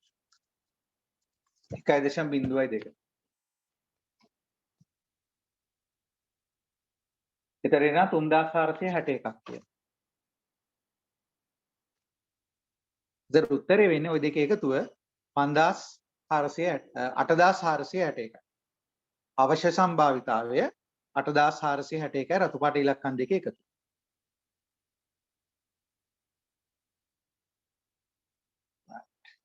හරිනේ. ඒතකොට මේ තියෙන නියදි සමානුපාතය සිම්පල් P ගේ නියදුම් ව්‍යාප්ති සම්බන්ධ ගැටලුව. අපි රිවිෂන් පන්තියේදීත් මේ වෙන ගැටලු කිහිපයක්ම පන්තියේදී කතා කළා. ඊට පස්සේ අපි ආයන්නට එනවා. ආයන්න. ඒතර මේ ආයන ගානේ විෂයත්වය වෙන්නේ මේ කල්පිත පරීක්ෂණයි ප්‍රාන්තර නිර්මාණය එකම ගැටලුවක් තුල තියෙනවා. හරි. එකම ගැටලුවක් තුල තියෙනවා. සාමාන්‍යයෙන් අපි කල්පිත පරීක්ෂණ ගානක් ටික අමාරුයි වගේ සැලකනවානේ. ඒ අමාරු නැත්නම් දුෂ්කරභාවය මේ ප්‍රශ්නේ තුල නැහැ. බොහොම ලේසියෙන් කොට දාගන්න පුළුවන්. විදුලි බල්බ සාධන කර්මාශාලාවක තත්ත්වපාලක කර්මායකට විශාල විදුලි බල්බ තොගයක මධ්‍යන ආයු කාලය නිමානය කිරීමට අවශ්‍යව ඇත. n සමානයි 25යි කියලා නියදියක් ගන්න. නියදියක් අරගත්තාම පැය 820ක සම්මත අපගමනය සහිතව පැය 3470ක මධ්‍යනයක්. එහෙනම් මධ්‍යනේ x බා කියන එක තමයි දෙවනුව දීලා තියෙන්නේ. ඒක ගානට වාක්‍ය ගලපලා කිව ගන්න ඕනේ. සම්මත අපගමනයේ s කියන එක දීලා තියෙන්නේ. මොකද නියදි සම්මත අපගමනය මෙන්න මේ තොරතුරුත් එක්ක තියෙනවා. 25යි 3470යි 820යි. right? පළවෙනි කොටස මෙම බල්බ තොගයේ මධ්‍යන ආයු කාලය පැය 3600ට වෙනස් වේයයි. නිගමනය කිරීමට තරම් සාක්ෂි තියනවාද? ඔන්න එකපාරටම 3600ක් ඇවිල්ලා තියෙනවා. ඒක කොහෙන්ද මාර්ග? උඩ වාක්‍ය තුල එහෙම දෙයක් නැහැ. එහෙනම් 3600යි කියලා උපකල්පනය කරන එකක් තමයි ඔය තියෙන්නේ. ඒක තමයි පරීක්ෂා කරන්න තියෙන්නේ. 3600ක් කියලා උපකල්පනය කළාම 3470ක නියදියක් ඇවිල්ලා තියෙනවා. කල්පිත පරීක්ෂණයකින් එහෙම වෙන්න පුළුවන් කියලා යහන්න. එහෙනම් කල්පිත පරීක්ෂණයකට යන්න ඕනේ. H not H1. අපි ටිකක් වැදගත් වෙමුකෝ. එක පියවර. කල්පිත ප්‍රකාශ. මේවා ලියන්න තප්පර ගානක් යන්නේ නේ. ඒ නිසා ඒවා ලියලා ගන්න. මොකද අපි හිතනවා හිතන දේ පොඩ්ඩක් වාක්‍යයකට පෙරලන්න තියෙනවා. එක පියවර කල්පිත ප්‍රකාශය. H naught H1. H naught කියන්නේ mu සමානයි කීයද? 3600යි. H1 කියන්නේ 3600ට වෙනස් වෙයි. 3600ට වෙනස් වෙනවා කියන්නේ අඩු වෙන්නත් පුළුවන් වැඩි වෙන්නත් පුළුවන්. එන අසමානයි 3600. මොන කල්පිත ප්‍රකාශය. ඊට පස්සේ දෙක පියවර. අවදි ප්‍රදේශය. එන අවදි ප්‍රදේශයට අපිට චිත්‍රයක් අඳින්න වෙනවා.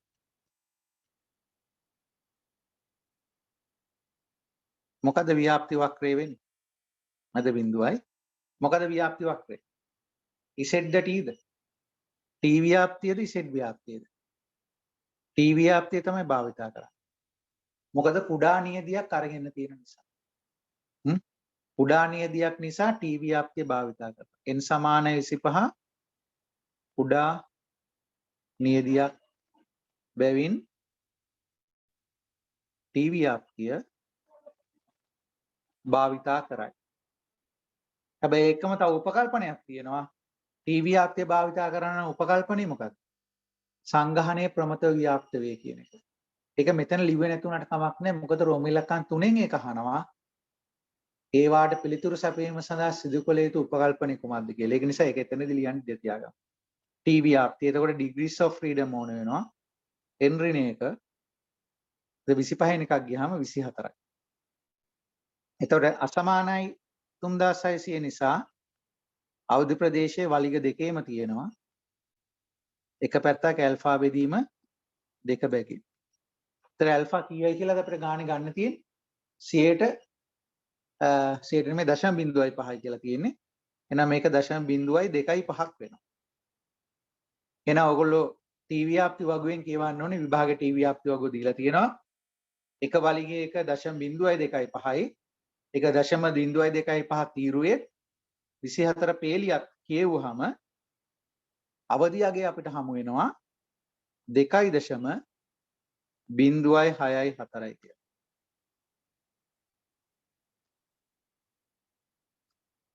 ඒක තමයි marginal values. red values අවදි අගය. ඊට පස්සේ තුන්වන පියවරට අපි එනවා. තුන්වන පියවර පරීක්ෂක සංඛ්‍යාතිය. අපි හිතන දේ මේකේ ලියනවා. ලියුවහම ඉතින් අර අපිට පොඩ්ඩක් පේපර් එක බලන මහත්මයා නෝන පොඩ්ඩක් අපි ගැන හිතනවා මේ ටිකක් හොඳ බුලට් එකක් ඇවිල්ලා ඉන්නේ කියලා. කලින් ඒවට හොඳට උත්තර දීලා තියෙනවා නේද? එහෙනම් මේකේ පරීක්ෂක සංඛ්‍යාතේ t අගය x බාරින mu naught බෙදීම s බෙදීම වර්ගමූලයෙන්. ඒතර x බාර් කියලා කියන්නේ 3470 ඒකෙන් 3600ක් අඩු කරනවා බෙදනවා 820 බෙදීම වර්ගමූල 25. ඒතර මේකේ උත්තරේ එනවා ඍණ 0.792 කියලා. කොතනද ඍණ 0.792 තියෙන්නේ? ඒක තියෙන්නේ මෙන්න මෙතන. ඍණ 0.792.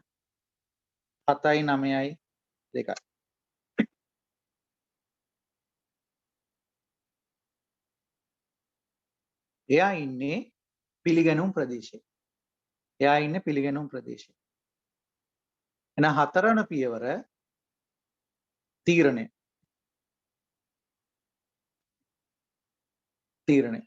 එතකොට තීරණය අපි ලියන්නේ කොහොමද?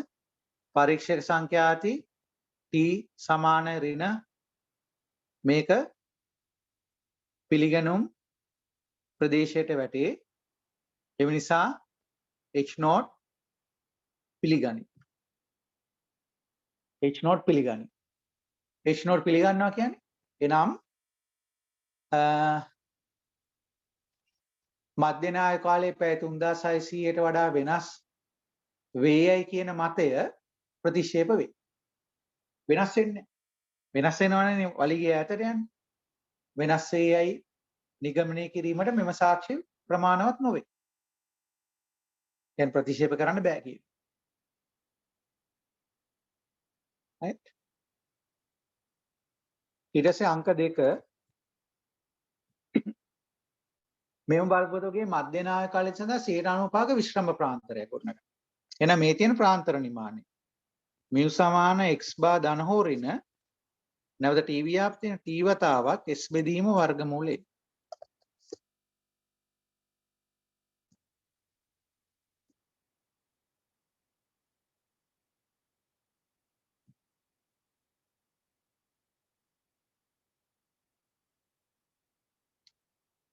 සියයට කීයද අපිට දීලා තියෙන්නේ? 95යි.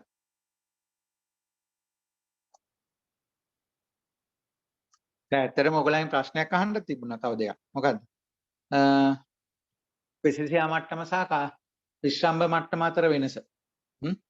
පෙසිලියා මට්ටම කියන්නේ ප්‍රතික්ෂේපිත ප්‍රදේශය, විශ්‍රම්භ මට්ටම කියන්නේ පිළිගැනුම් ප්‍රදේශය. නේද? වෙන පැත්තෙන් කියනවා. ඉතින් මැද 95යි.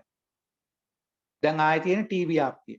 එහෙනම් t ව්‍යාප්තියේදී නැවත degrees of freedom බලලා එතකොට බලන්න ඕනේ ඔයගොල්ලෝ මෙන්න මේ දකුණු වලිගයට කොච්චරක් හවු වෙනවද කියලා. මැද 95 යන දෙපැත්ත එකතුව 5යි එන එක පැත්තක් 2.5යි.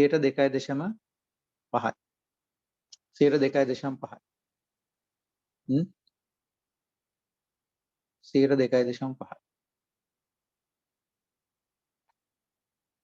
ඒතර ඉලක්කම වෙන්නේ කලින් ඉලක්කම තමයි ඉතින් 2.06යි 4යි. ඒක තමයි මෙතනට අපි ආදේශ කරන ඉලක්කම අගේනේ. x බා කියලා කියන්නේ 3470 ධන හෝරෙන t අගය 2.06යි 4 s අගය 820 බෙදීම වර්ගමූල 25. එතන මේකේ උත්තරය 3470 plus or minus මෙතන නා 338.5යි කියලා. එතන අපි මේක ප්‍රාන්තරයකට දැම්මොත් අඩු ඉලක්කම තියෙන්නේ ඍණවලට 3131.5 වැඩි ඉලක්කම තියෙන්නේ 3808.5 සමහර කෙනෙක්ට දශම අයින් කරලා ඉවරලා මේ කරන්නත් පුළුවන් ප්‍රශ්නයක් නැහැ. මේක තමයි ප්‍රාන්තරය.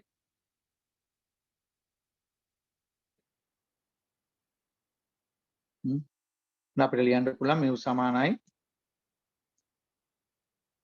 කුඩා හෝ සමාන විශාල හෝ සමාන දෙපැත්තට දාලා 3131.5 3808.5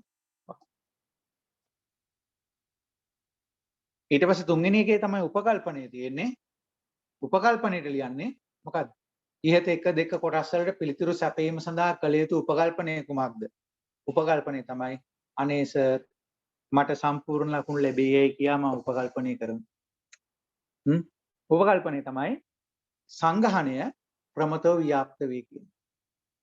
සංගහණය ප්‍රමතව ව්‍යාප්ත වේ.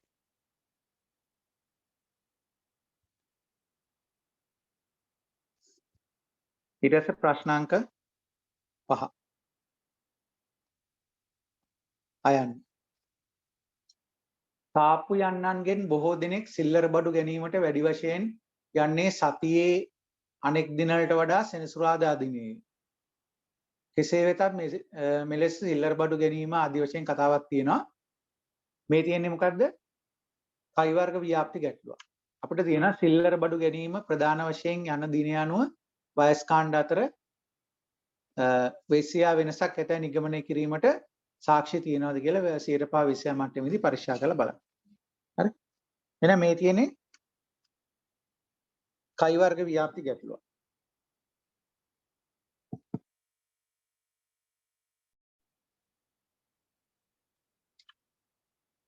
එහෙනම් h not අපි මේකේ තර විදියට ලියමු. ඒතර වැඩි ලස්සනයි.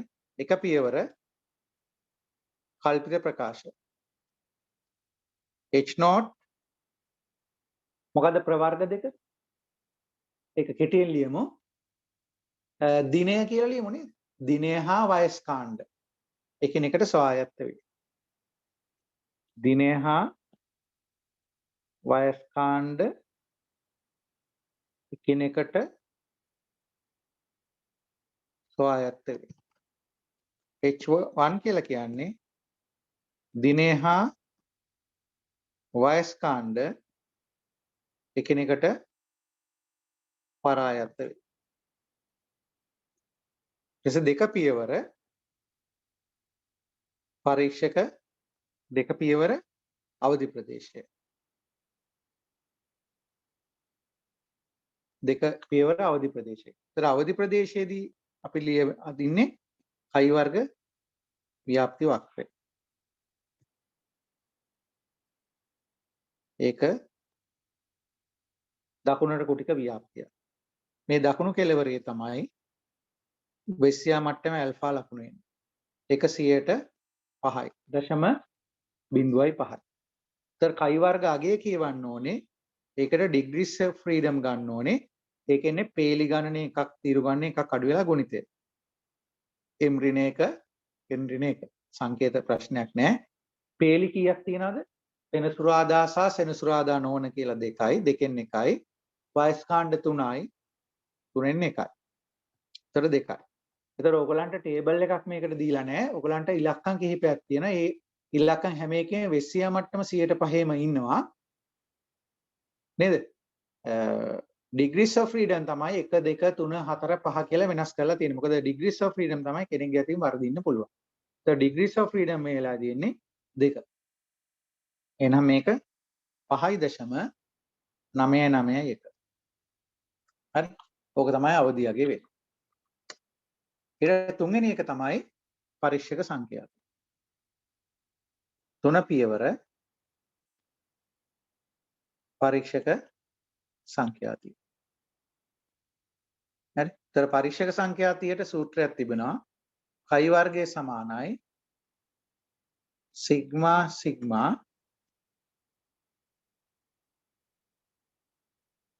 ඕරින ඊගේ වර්ගය බෙදීමයි. හරි. එතකොට ඔයගොල්ලෝ ටේබල් එකක් හදාගෙන තමයි වැඩේ කරන්න ඕනේ.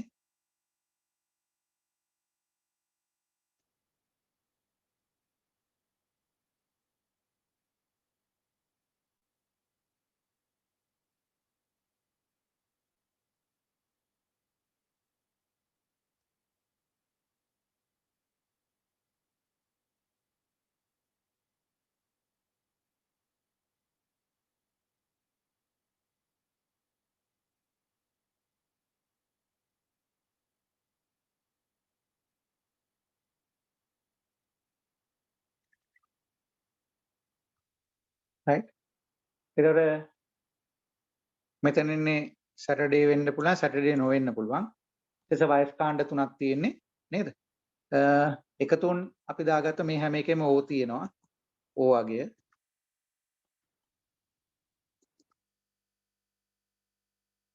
O වගයන් 15 28 6 45 62 44 ටෝටල් එක මේ පැත්තට දාගෙන ඉන්න අත්‍යවශ්‍යයි. ටේබල් එකේ දීලා තියෙනවා 155 60 90 50 මුළු එකතුව 200.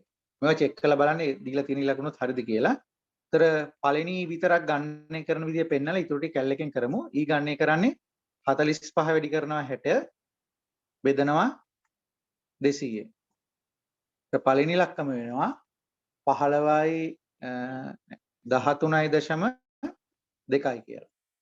13.5යි කියලා එන්නේ. 13.5යි. ඉතින් ඔය කෙලින්ම කැල් කරලම ගමු. මෙතන E වල උත්තරේ 45 90 වැඩි කරලා 200න් බෙදනවා 20.2.5යි. මේක 11.2.5යි. මේවා කෙලින්ම කැල් කරනවා. පළවෙනි එක විතරයි ಗುಣ කරලා පෙන්නන්නේ. ඊට කැල් එකේ. දැන් ඉතින් එහෙම කියලා වැඩක් නැහැ. දැන් කරලත් ඉවරයි නේද? කරලත් ඉවරයි. ඒතර ඒවෙන් තමයි වෙලාව ඉතුරු කරගන්නේ. මම මුලින්ම කිව්වා පේපර් එක බලන කෙනාට උගන්වන්න එපා. අපි දන්න බව තමයි පෙන්වන්න ඕනේ. ඒතර කයි වර්ගය මේ සූත්‍රයට දාලා ගන්න පුළුවන්. පළවෙනි එක O කියලා කියන්නේ 15 ඍණ 13.5. එයාගේ වර්ගයේ බෙදීම 13.5. එකතු කිරීම ඊළඟටත් එක්කෙනෙක් එනවා ඊළඟටත් එක්කෙනෙක් එනවා ඊළඟ පෙළියෙත් එක්කෙනෙක් එනවා ඊළඟ පෙළියෙත් එක්කෙනෙක් එනවා ඊළඟ පෙළියෙත් එක්කෙනෙක් එනවා. හරි? එතකොට ඒ අයගේ එකතුව තමයි ගන්න ඕනේ. ඒ එකතු වෙනවා 7.21 කියලා. මම ඉතින් මේක කරන්න යන්නේ නැහැ. මොකද ප්‍රශ්න පත්‍ර තුනකමත් තිබුණා, මොඩල් පේපර් එකේ තිබුණා, පන්ති වලත් කළා නේද? කෝගෙන් අඩු කරනවා, වර්ග කරනවා, ඊගෙන් බෙදනවා. ඒතර 7.21. අතර 7.21 වැටෙන්නේ කලින් ඇඳපු චිත්‍රයේ අවදි ප්‍රදේශය තුලට. අවදි ප්‍රදේශය තුලට. 5.991 දකුණු පැත්තට. එහෙනම් තීරණය ප්‍රකාශ කරනවා මේ අනුව H0 ප්‍රතික්ෂේප වේ. H0 ප්‍රතික්ෂේප වෙනවා කියන්නේ දිනය සහ වයස් කාණ්ඩ එකිනෙකට පරායත්ත වේ කියන්නේ. අමාරු නෑ මේ ගන්න. මදාම කරපු වගේ ගන්න. ඊටස ආයන්න මේ තියෙන්නේ ප්‍රතිපායන විශ්ලේෂණය. වෙළඳ ව්‍යාපාර ශේෂ්ත්‍රයේ නීති සමාගම් 10ක බලන්න ඉලක්කම් 10ක් දීලා තියෙනවද කියලා එකක් බලන්න. සේවය කරන කාන්තා ප්‍රතිශතය පහක් දක්වන දත්ත මගින් නිරූපණය කෙරේ. කාන්තා ප්‍රතිශතය x කියලා තියෙනවා. ඒ කියන්නේ ওই තියෙන ප්‍රතිශත හරි. ඒක හොඳට ඔළුවට ගන්න ප්‍රතිශත. එසේම කාන්තාවන් විසින් එක් එක් සමාගමේ දරන කළමනාකරණ තනතුරු ප්‍රතිශතය. ඒ කියන්නේ පළවෙනි එක ගත්තොත් කාන්තාව 64ක් ඉන්නවා. හරි 64ක් ඉන්නවා. එතකොට කළමනාකරණ තනතුරු වලින් 47ක් කාන්තාව දරනවා. හරි. ඒ මාර්ථයක් තමයි ඔකේ කියවෙන්නේ. හරි. ඒ මාර්ථයක් තමයි කියවෙන්නේ. දැන් සමහරවිට හිතන්න පුළුවන් මෙහෙම. කාන්තාව 64ක් ඉන්නවා. ඒ කාන්තාවන්ගෙන් 147ක් කළමනාකරණ තනතුරු කියලා. කෙනෙකුට එහෙම හිතුණා ප්‍රශ්නයක් නෑ. මොකද මේක තුල ඒක ගැන කතිකාවක් එන්නේ නෑ. එහෙම ලොකෝට එහෙම විස්තර වෙන්නේ නෑ. ඒක නිසා x විචල්යයි y විචල්යයි කියලා හිතාගෙන ඉදිරියට ගියාම හරි. එතකොට මේකේ අපිට තීරු ප්‍රස්තාර නැත්නම් තීරු වගුවක් හදාගන්න උවමනාවක් නැහැ. හේතුව x වල එකතුව y වල එකතුව xy ගුණිතය එකතුව x වර්ග එකතුව y වර්ග එකතුව දීලා තියෙනවා. හරි? දීලා තියෙනවා. ඇත්තටම එහෙනම් ඒ කියන්නේ ටේබල් එක ඕනෙත් නැහැ ඔය දීලා තියෙනවා. නේ? xy ටේබල් එක ඕනෙත් නැහැ. එහෙම නැතුව කරන්නත් පුළුවන්. අවුලක් නැත. පළවෙනි කොටස. රේඛීය සම්බන්ධතාව උපකල්පනය කරමින් y සමානයි a ධන bx අඩුතම වර්ග ප්‍රතිපාදන රේඛාව සොයන්න. එන සමගාමී සමීකරණ දෙකක් තියෙනවා. නේ? සමගාමී සමීකරණ දෙකක් තියෙනවා. මොකක්ද මේ සමගාමී සමීකරණ දෙක? සිග්මා y සමානයි na ධන b සිග්මා x. ab හොයන සමීකරණ දෙක. හරි? ab හොයන සමීකරණ දෙක. හරි පොඩ්ඩකට බලමු.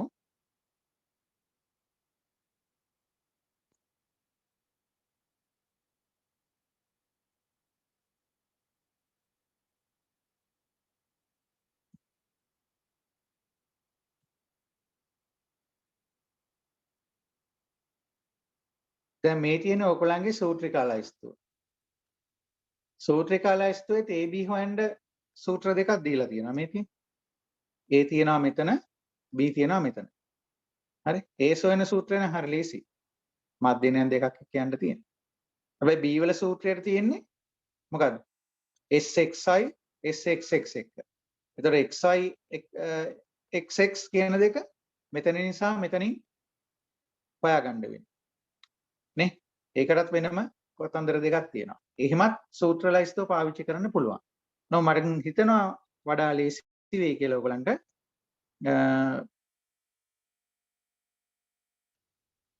අපි ඉගෙන ගත්ත සාමාන්‍ය සමගාමී සමීකරණ විසඳීම් ක්‍රමයට ගිහිල්ලා ගැටලුව කරන එක මම හිතනවා වඩා ලේසි කියලා. ආයන්න කොටස. A ධන B. දැන් මේවට උත්තර දරුව ප්‍රශ්න පත්‍රය පැත්තක හරි ලියාගෙන ආවනම් චෙක් කරගන්න තිබුණා.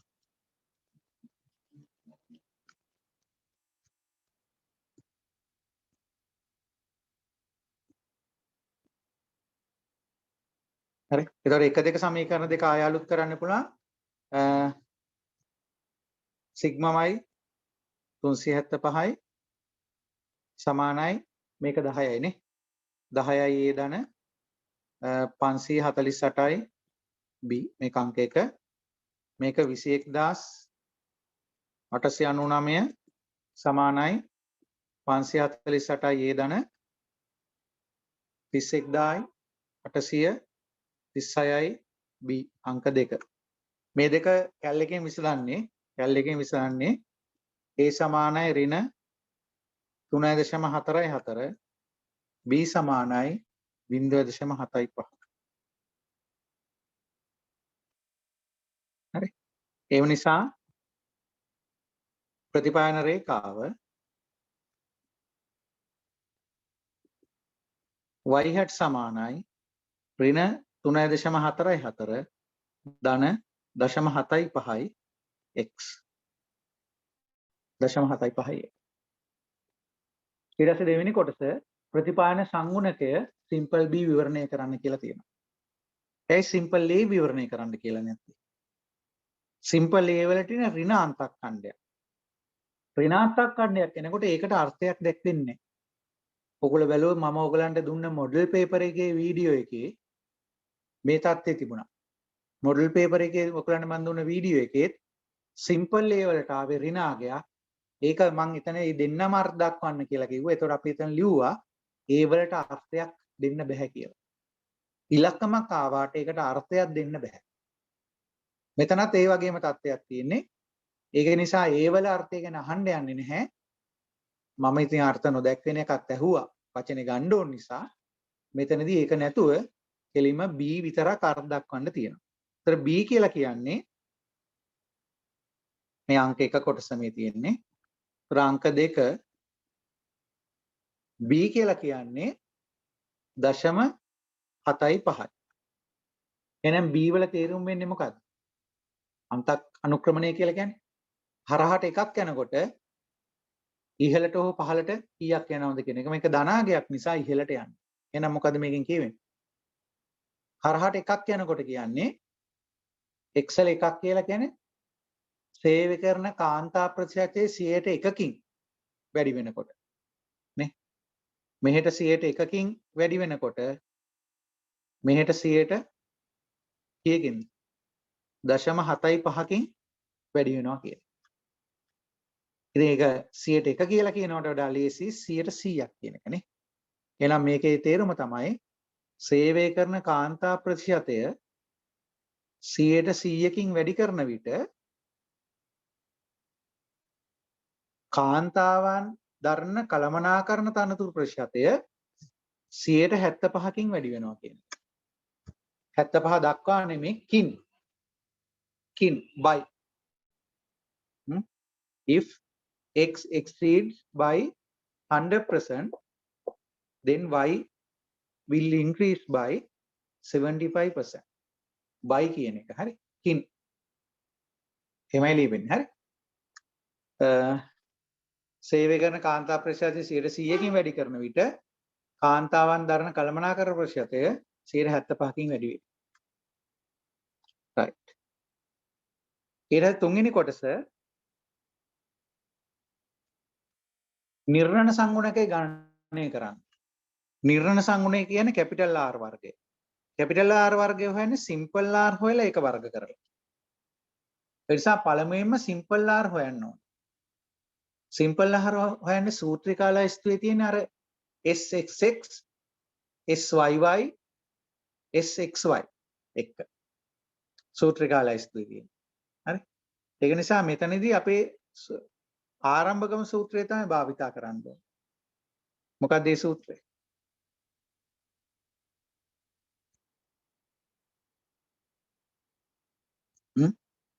n sigma xy ඍණ sigma x sigma y බෙදීම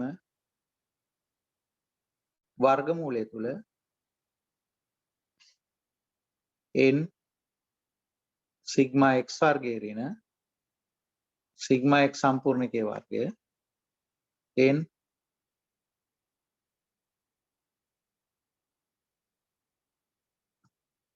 මේ ඔක්කොගෙම ඉලක්කම් ගන්න දීලා තියෙනවා. n කියන්නේ 10යි. x එකතුව 21899යි. x එකතුව 548යි. y වල එකතුව 375යි. බෙදුවා වර්ගමූල 10යි 31836 ඍණ 548 වර්ගය 10 වරක් 1530 ඍණ නෑ 1500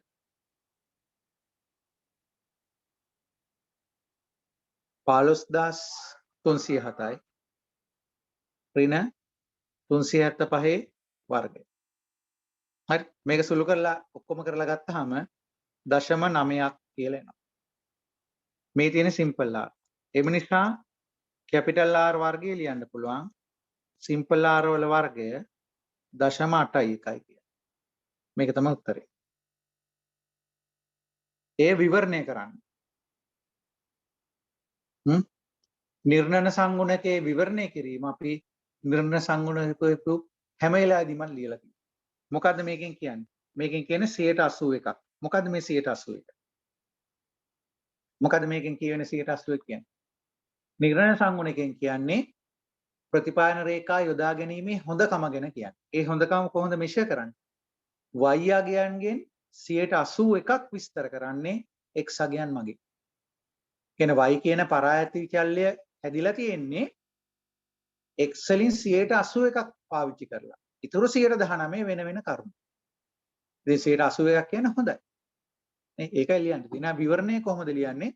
එනම් y අගයන්ගෙන් 81ක් තුල x අගයන් නියෝජනය කරයි.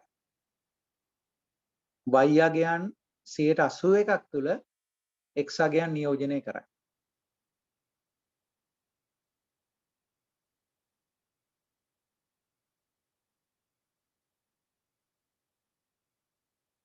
එබැවින් නැත්නම් ඒක තවදුරටත් විස්තර කරන්න පුළුවන් xi නැතුව. එනම් කොහොමද ඒක ලියන්නේ? ඒතර y කියන්නේ කාන්තාවන් දරන කළමනාකරණු තනතුරු වලින් 81ක්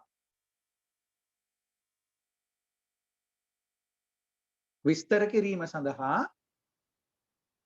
සේවය කරන කාන්තා ප්‍රතිශතය යොදා ගනී. එබැවින් මෙම x හා y විස්තර කිරීමට ඉහතදී ලබාගත් ප්‍රතිපාදන රේඛාව වඩා සුදුසු වේ. වඩා සුදුසු වේ. වැඩි ප්‍රතිශතයක් පෙන්වන නිසා. හතරවෙනි එක. කාන්තා සේවකයන් 60%ක් සිටින සමාගමක කාන්තාවන් විසින් දරන කළමනාකරණ තනතුරු ප්‍රතිශතය පුරෝකථනය කරා. එහෙනම් අපි ගත්ත රේඛාව පාවිච්චි කරලා තමයි කරන්න ඉන්නේ. y hat කියලා කියන්නේ ඍණ 3.44 ධන 0.75 x. එන x වලට අගය ආදේශ කරන්න ඕනේ. x වලට කීයද ආදේශ කරන්න ඕනාගේ? ඊතලෙන් නෙමෙයි අතනම දාන්න ඕනේ සමානයි කියලා ලියන්න ඕනේ. x සමානයි කීයද? 60%යි. 60 කියන්නේ කොහොමද අපි ආදේශ කරන්න ඕන විදිය? 0.6යි කියලාද? කොහොමද ඔයගොල්ලෝ ආදේශ කළේ? 60ක් කියලා දීලා තියෙනවා. ඒතර 0.6යි කියලා දැම්මේ x වලට. නැත්නම් 100න් වැඩි කරලා 6000ද?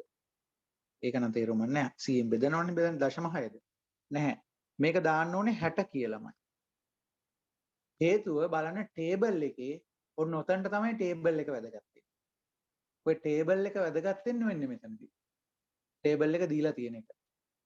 ටේබල් එකේ දීලා තියෙන්නේ නිකම්ම බලන්න 64 45 73 ආදී වශයෙන් වන ඉලක්කම්. ඒ කියන්නේ එතන ප්‍රතිශත ලකුණක් නැතුව නේ. ඒතකොට x වල එකතුව කියලා කියන්නේ ප්‍රතිශත ලකුණු නැතුව තියෙන නිකන් ඉලක්කම් විදියට. ඒක නිසා ප්‍රතිශත ලකුණක් නැතුව නිකන් ඉලක්කම තමයි x වෙනුවට ආදේශ කරන්න ඕනේ. කවුරු හරි කෙනෙක් මෙතනට දශම 6 කියලා දැම්මොත් ඒක වැරදි. දශම 6 නෙමෙයි. ඒක වැරදි. නිකම්ම නිකන් 60. නිකම්ම නිකන් 60. නිකම්ම නිකන් 60 දාපුවම උත්තරේ වෙනවා 41.56ක්. අපි ආසන්නව ගමුකෝ ඕක 42ක් කියලා. ඒතකොට මේ 42 කියන්නේ මොකද්ද? 142 කියන්නේ. හරි? 142. එහෙනම් මේක තමයි උත්තරේ. ඒ කියන්නේ 160ක් කාන්තාවෝ ඉන්න තැනක කළමනාකරණ තනතුරු තියෙන්න පුළුවන් 142. ඉතින් මේ උත්තරේ පොඩ්ඩක් කන්ෆර්ම් කරගන්න පුළුවන්. කොහොමද බලන්න වගුවේත් එක්සල උත්තරේ 60ට ආසන්න ඉලක්කම්. පළවෙනිම එක 64. 64 නම් 47යි. එන එක 60ට අඩු වෙනකොට 44ට වඩා පොඩ්ඩක් අඩු වෙන්න පුළුවන්. තව තියෙනවා 61. 61ට 35යි. හැබැයි 60 වෙනකොට 35ට අඩු නෙමෙයි වැඩි වෙලා. එහෙම අඩු වැඩි වෙන්න පුළුවන් නේ. නිසා මේ ඉලක්කම තුල නිර්වද්‍යතාවයක් පේනවා. අවුලක් නැත. ඊට පස්සේ අපි එන්නේ අන්තිම ප්‍රශ්නෙට. ප්‍රශ්න අංක 6. 2020 පේපර් එක හොඳින් ධාරණය කරගත්ත දරුවෙකුට අපි දුන්න මොඩල් පේපර්ස් බලපු අයට මේ ප්‍රශ්න අංක 6 හරිම ලේසියි. දීලා තියෙන්නේ මොකද්ද? පහත දී ඇති දත්ත සඳහා අඩුතම වර්ග ක්‍රමයේ මගින් උපනති රේඛා අනුශීලනය කරන්න. එතකොට මෙතන ඉලක්කම් ඔක්කොම තියෙනවා 14 ඉඳලා 19 වෙනකන් කීයද? ඉලක්කම් 6ක් තියෙනවා. අවුරුදු 6ක්. ඒකම තීරු 4යි. ඉලක්කම් වශයෙන් ගත්තොත් 24ක් තියෙනවා. මේ 24ම පල්ලෙහාට අරගෙන උපනති රේඛාවක් හොයන්න ගියොත් එන අමාරුයි. ඒක නිසා තමයි එකතුවක් දීලා තියෙන්නේ. මේ එකතුවෙන් තමයි කරන්න තියෙන්නේ. එකතුවෙන් තමයි කරන්න. එහෙමනම් මේකට අදාළව පොඩි ටේබල් එකක් අපිට හදාගන්න වෙනවා.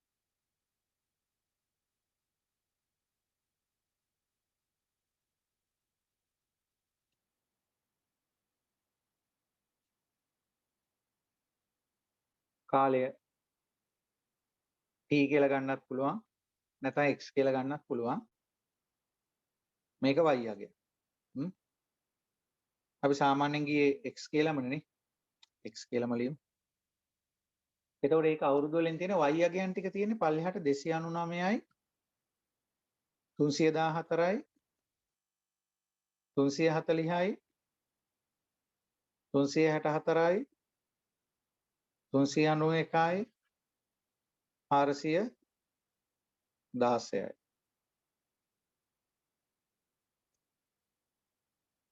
එතකොට x අගයන් කොහොමද ලියන්නේ අපි?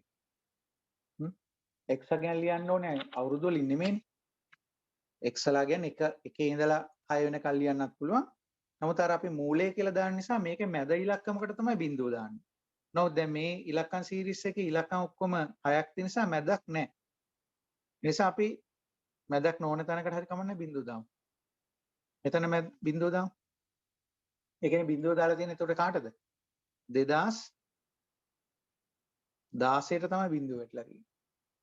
2016 නේ 340. එතන තමයි බිඳුව වැටලා තියෙන්නේ. දැන් මේක ඍණ 1 මේක ඍණ 2. මේක ධන 1 ධන 2 ධන 3.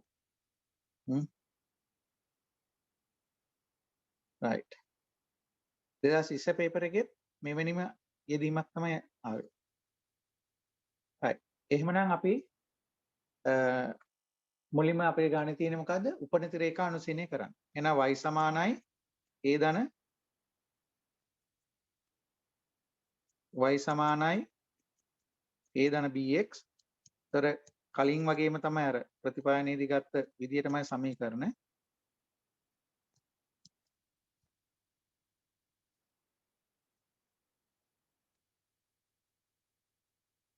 එතකොට මේ තීරු පල්ලෙහාට එකතු කරන්න වෙනවා. එහෙනම් තව තීරු අපිට හදාගන්න වෙනවා. තව තීරු දෙකක් අපිට ඉස්සරහට හදාගන්න වෙනවා. මේ තීරු දෙක තමයි x වර්ගය සහ xy ගුණිතය. හරි. ඒතර ඒව ඔයගොල්ලෝ හදාගන්න තියෙන අනිවාර්ය විභාගෙදී මේවා එකතුව ගත්තාම මේක 2124යි. මෙතන එකතුව 19යි. මෙතනට 1482යි. ඒතර ඒවා ආදේශ කරමින් මේ සමීකරණ දෙක අලුත් කරන්න පුළුවන්. 2124 සමානයි n කියලා කියන්නේ 6යි. 6යි a ධන 3යි b. මෙතන එනවා 1482 සමානයි 3යි a ධන 19යි b 1 2. ඒතර 1 2 විසඳුවහම හොයාගන්න පුළුවන්. a කියලා කියන්නේ 342යි. b කියලා කියන්නේ 24යි. හරි. එහෙනම් එතනින් අපි උඩට ගත්තොත් අපෙන් අහන්නේ උපනති රේඛාව. ඒ නිසා උපනති රේඛාව කැපිටල් T කියලා ලියාගත්තොත් a ධන bx නේද?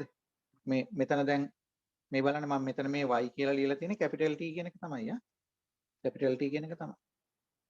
එතකොට T කියලා කියන්නේ 342 ධන 24යි x.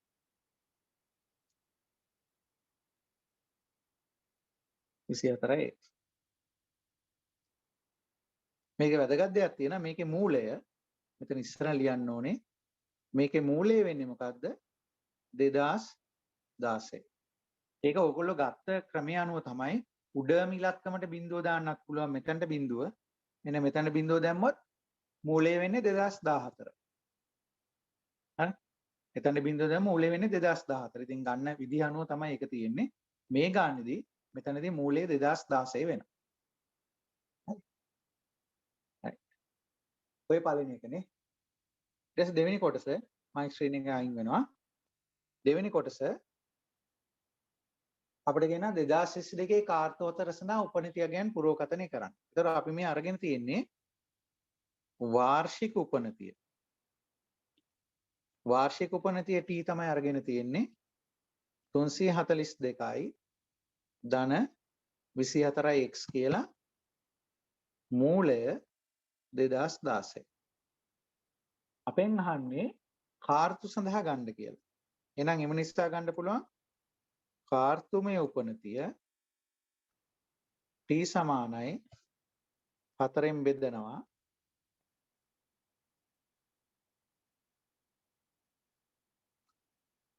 T සමානයි 85.5 ධන 1.5යි x. හරි. ඒතර මේකෙත් මූලය වෙනස් වෙලා නැහැ. මූලය 2016 තමයි. මේ තියෙන කාර්තුමය උපනති රේඛාව. හරි. ඒතර අපෙන් අහන්නේ 2022. ඔන්න එතකොට අපිට සිද්ධ වෙනවා ටයිම් ලයින් එක ඇඳ ගන්න.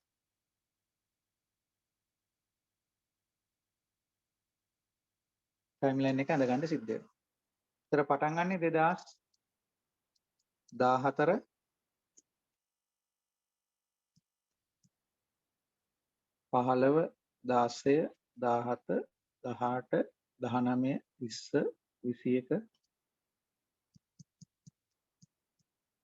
14 15 16 17 18 19 20 21 22.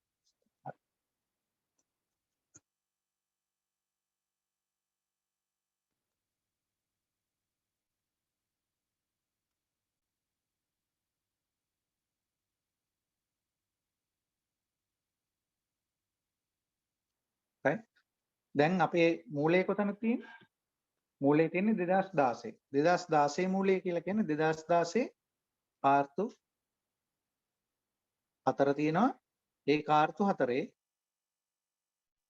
මෙන්න මෙතන තමයි අපි ඉන්නේ දැන්. මෙතන තමයි x සමානයි බිංදුව. 2016 කියලා කියන්නේ 2016 මැද. ජූනි 30 නේ. ජූනි 30. අපි යන්න තියෙන කොතනද පුතා? යන්න තියෙන්නේ 2022 කාර්තු 4ට. එන්න 2022 කාර්තු 4. එතකොට මේ කාර්තු 4 පළවෙනි කාර්තුව මේකේ මැද. එහෙනම් මෙතනින් මෙන්න මෙතනට එන්න ඕන. ඒතර කාර්තු කීයක් එකතු වෙනවද? කාර්තු කීයක් එකතු වෙනවද? මුලින්ම 17 කාර්තු දෙකක් තියෙනවා නේ. මෙතන 1 2 කාර්තු දෙකක් තියෙනවා. ඒතර 17 දී 1යි 18 මම නිකන් ටික කරන 1 2 3 4 5 නේ. ඒතර 4 වරක් 5ක් තියෙනවා. ධන 22 පළවෙනි කාර්තුවේ මැදට එනකොට තව දශම 5ක් එකතු වෙන්න ඕන. එතකොට කීයද? 5 4 20යි 22යි 22.5 22.5 right එන්න එහෙම තමයි ලියන්නේ. එහෙනම් අපිට එතනට එන්න පුළුවන් 2022 එක කාර්තුව සඳහා x සමානයි 22.5 විට t අගය 85.5 1.5 22.5 ඈ පැහැදුණානේ. එකතු කිරීමේ ලකුණ මිස් වුණා. මෙතන එකතු කිරීමෙන් 1.5 22.5 ඒක ආදිශ කරපුවාම t වල උත්තර එනවා 119.2 5 ඔය 22 පළවෙනි කාර්තුවට 22 දෙක කාර්තුව සඳහා තර x සමානයි තව එකක් පයින්න ඕනේ නේ. ඒ කියන්නේ 23.5 විට t. ඇත්තටම වෙන්නේ මේ 1.5 බැගින් එකතු වෙනවා. මොකද අනුක්‍රමණ කොටසක් නේ වැඩි වෙන්නේ. ඒතකොට 119.2ට 1.5ක් එකතු වුණා නම් හරි. 120.75. ඊට පස්සේ 2022 තුන්වන කාර්තුවට x සමානයි 24.5. ඒතර තව 1.5ක් එකතු වෙනවා. එතකොට 122.25. 2022 හතරන කාර්තුවට x සමානයි 25.5 විට t යගේ තව 1.5ක් එකතු වෙනවා 123.75. මෙන්න මේ උත්තරය තමයි දෙවෙනි කොටසෙන් අහන්නේ. ගාන ටිකක් ලොකු වැඩි වගේ. නමුත් 2020 ගානක් මේක. මොඩල් පේපර් එකෙත් අපි කළා.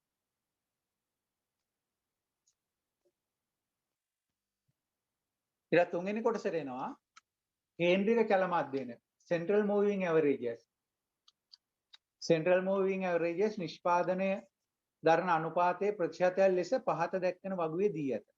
එම ප්‍රතිශත භාවිතයෙන් කාර්තවත සහ ආර්ථදර්ශක සොයන්න. එතකොට මේ තියෙන්නේ central moving averages. ඒ කියන්නේ ඕගොල්ලන්ගේ දැන් ටිකක් දුර එක්කන් ගිහිල්ලා තියෙනවා.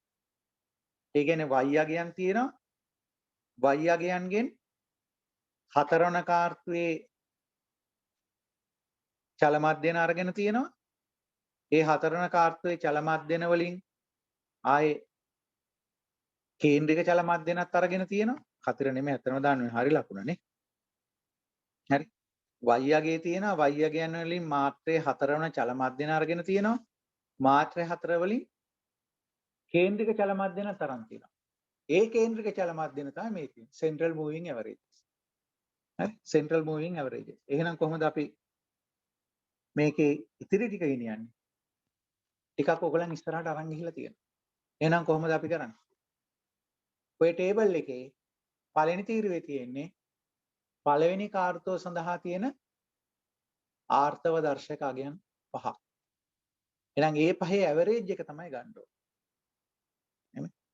එක කාර්තුව සඳහා ආර්ථව දර්ශක ඉලක්කම් 5ක් තියෙනවා.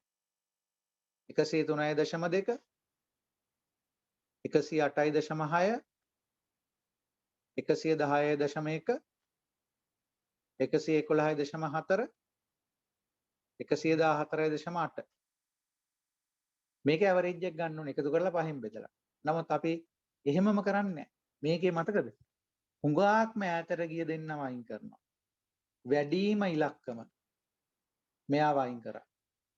අඩුවම ඉලක්කම මෙයා වයින් කළා. ඒක දෙපැත්තම ඉලක්කම් දෙක වෙන්නේ නැහැ. මේ ගානේදී නම් එහෙම. නැතොත් අපි එහෙම කොනේ දෙක කියලා අයින් කරන්නේ නැහැ. වැඩිම ඉලක්කම සහ අඩුම ඉලක්කම අයින් කරලා ඒකේ ඇවරේජ් එක තමයි ගන්නෙ. මොකද ඒතර ඇවරේජ් එක වෙන්නේ? මේ ඉතිරි තුන් දෙනා එකතු කරලා තුනෙන් බෙදන්න ඕනේ. ඒතර එනවා 110.03යි කියලා. ඒ වගේම ගන්න පුළුවන් දෙවෙනි කාර්තුව සඳහා ආර්තව දර්ශකය. ඒක ගන්න දෙවෙනි තීරුවේ තියෙන ඉලක්කම් පහක් තියෙනවා. ඒ ඉලක්කම් පහෙන් අඩුම ඉලක්කමයි වැඩිම ඉලක්කමයි අයින් කරනවා. අඩුම ඉලක්කම කීයද? අඩුම ඉලක්කම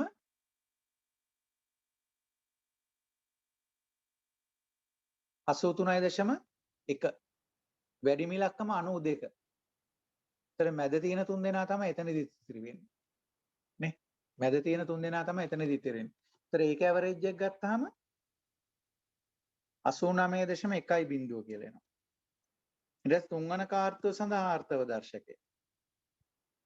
තුන්වන තීරුවේ 114.1 112.9 112.8 112.0 113. ඒකේ වැඩිම ඉලක්කම 114.1. අඩුම ඉලක්කම 112. ඒතර ඉතිරි ඉලක්කම් තුනේ ඇවරේජ් එක 112.9 බිංදුව. හතරන කාර්තුව සඳහා ආර්තව දර්ශකය. හතරන කාර්තුව 91.5 88.3 87.9 87.7 87.5. වැඩිම ඉලක්කම 91.5. දැන් මේවා අහගෙන ඉඳලා ඔයගලයන් කට රිදෙනවා ඇතිනේ. මම කියවනවා අහගෙන ඉඳලා ඔයගලයන් කට රිදෙනවා. 91.5 වැඩිම ඉලක්කම. අඩුම ඉලක්කම 87.5 නේ. උඩයි යටයි දෙක තමයි. ඒක හැමතිස්සෙම වෙන්නේ නැහැ. ඒතර මැද තියෙන තුන් දෙනාගේ ඇවරේජ් එක ගත්තාම 87.97. මෙන්න මේ විදිහට තමයි ආර්තව දර්ශක ඇත්තට මේ තියෙන ප්‍රතිශත 100ට ගණන් හම්බෙලා තියෙනවා. හරි. ඒතර මේවා තමයි ආර්තව දර්ශක විදිහට ගන්න. අපි බලන්න ඕනේ මේක ආයේ ශෝධනය කරන්න කරෙක්ෂන් එකක් හොදලා ගන්න වෙයිද කියලා. වොෂ් කරලා ගන්න වෙයිද කරෙක්ෂන් එකක් කරන්න වෙයිද කියලා බලන්න ඕනේ. ඒකට අපි මේක එකතුව චෙක් කරමු. එකතුව චෙක් කරා. එකතුව 400 කියලා මෙනවා. හොඳටම හොඳයි. S ගහටම හොඳයි. 400 කියලා එන්නේ. එනේ හොඳටම හේදිලා ඇවිල්ලා තියෙනවා. ගල් වැලි වී පොතු අයින් කරපු හාල් වගේ. ගරන්න දෙයක් නැහැ. නේ? ගරන්න දෙයක් නැහැ. කෙලින්ම හොදලා මුට්ටියට දාලා තම්බ ගන්න විතරයි තියෙන්නේ. ගල් වැලි ඔක්කොම අයින් කළා හරියටම 100% වෙනවා. එහෙනම් මේක තමයි උත්තරේ. ආයි ශෝධනය කරන්න දෙයක් නැහැ. ඊට හතරවෙනි කොටස. ඉහත දෙක තුන කොටස් වලදී ලබාගත් ප්‍රතිඵල භාවිතයෙන් 22 කාර්තෝත සඳහා නිෂ්පාදනාගයන් ගන්න. එහෙනම් අපේ ආකෘතිය මොකද්ද? y සමානයි t වැඩි කිරීමේ ගුණනාකෘතිය. ගුණන කියලා ලියමුනේ. ගුණනාකෘතිය. එහෙනම් 22 එක කාර්තුවට y යගේ t යගේ කලින් ෂීට් එකේදී හොයාගත්තා 119.25 S අගේ මෙතන තියෙනවා උඩ 110.03. හැබැයි 100ෙන් බෙදන්න ඕන. පස්සේ කැල් කරමු. 2022 දෙක කාර්තුව y යගේ t යගේ කලින් හොයාගත්තා 120යි 75. මේක 100 නෑ 89 නේ 89යි 10 බෙදීම 100. 2022 තුන කාර්තුවට y කීයද පුතා ඉලක්කම 122යි 2යි 5 112.9 බිංදුව බෙදීම 100. අන්තිම එක මගේ දැන් ඉඩ හීන වෙලා යනවා.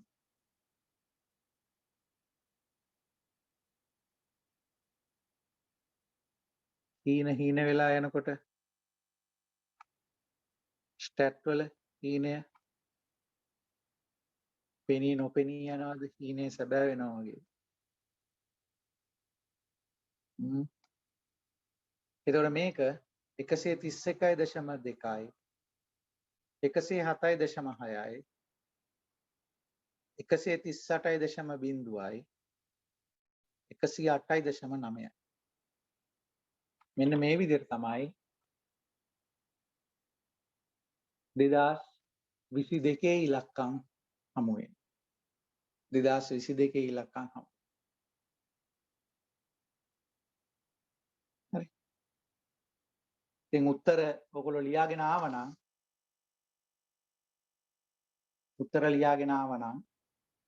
ඒක චෙක් කරගන්න තිබුණා.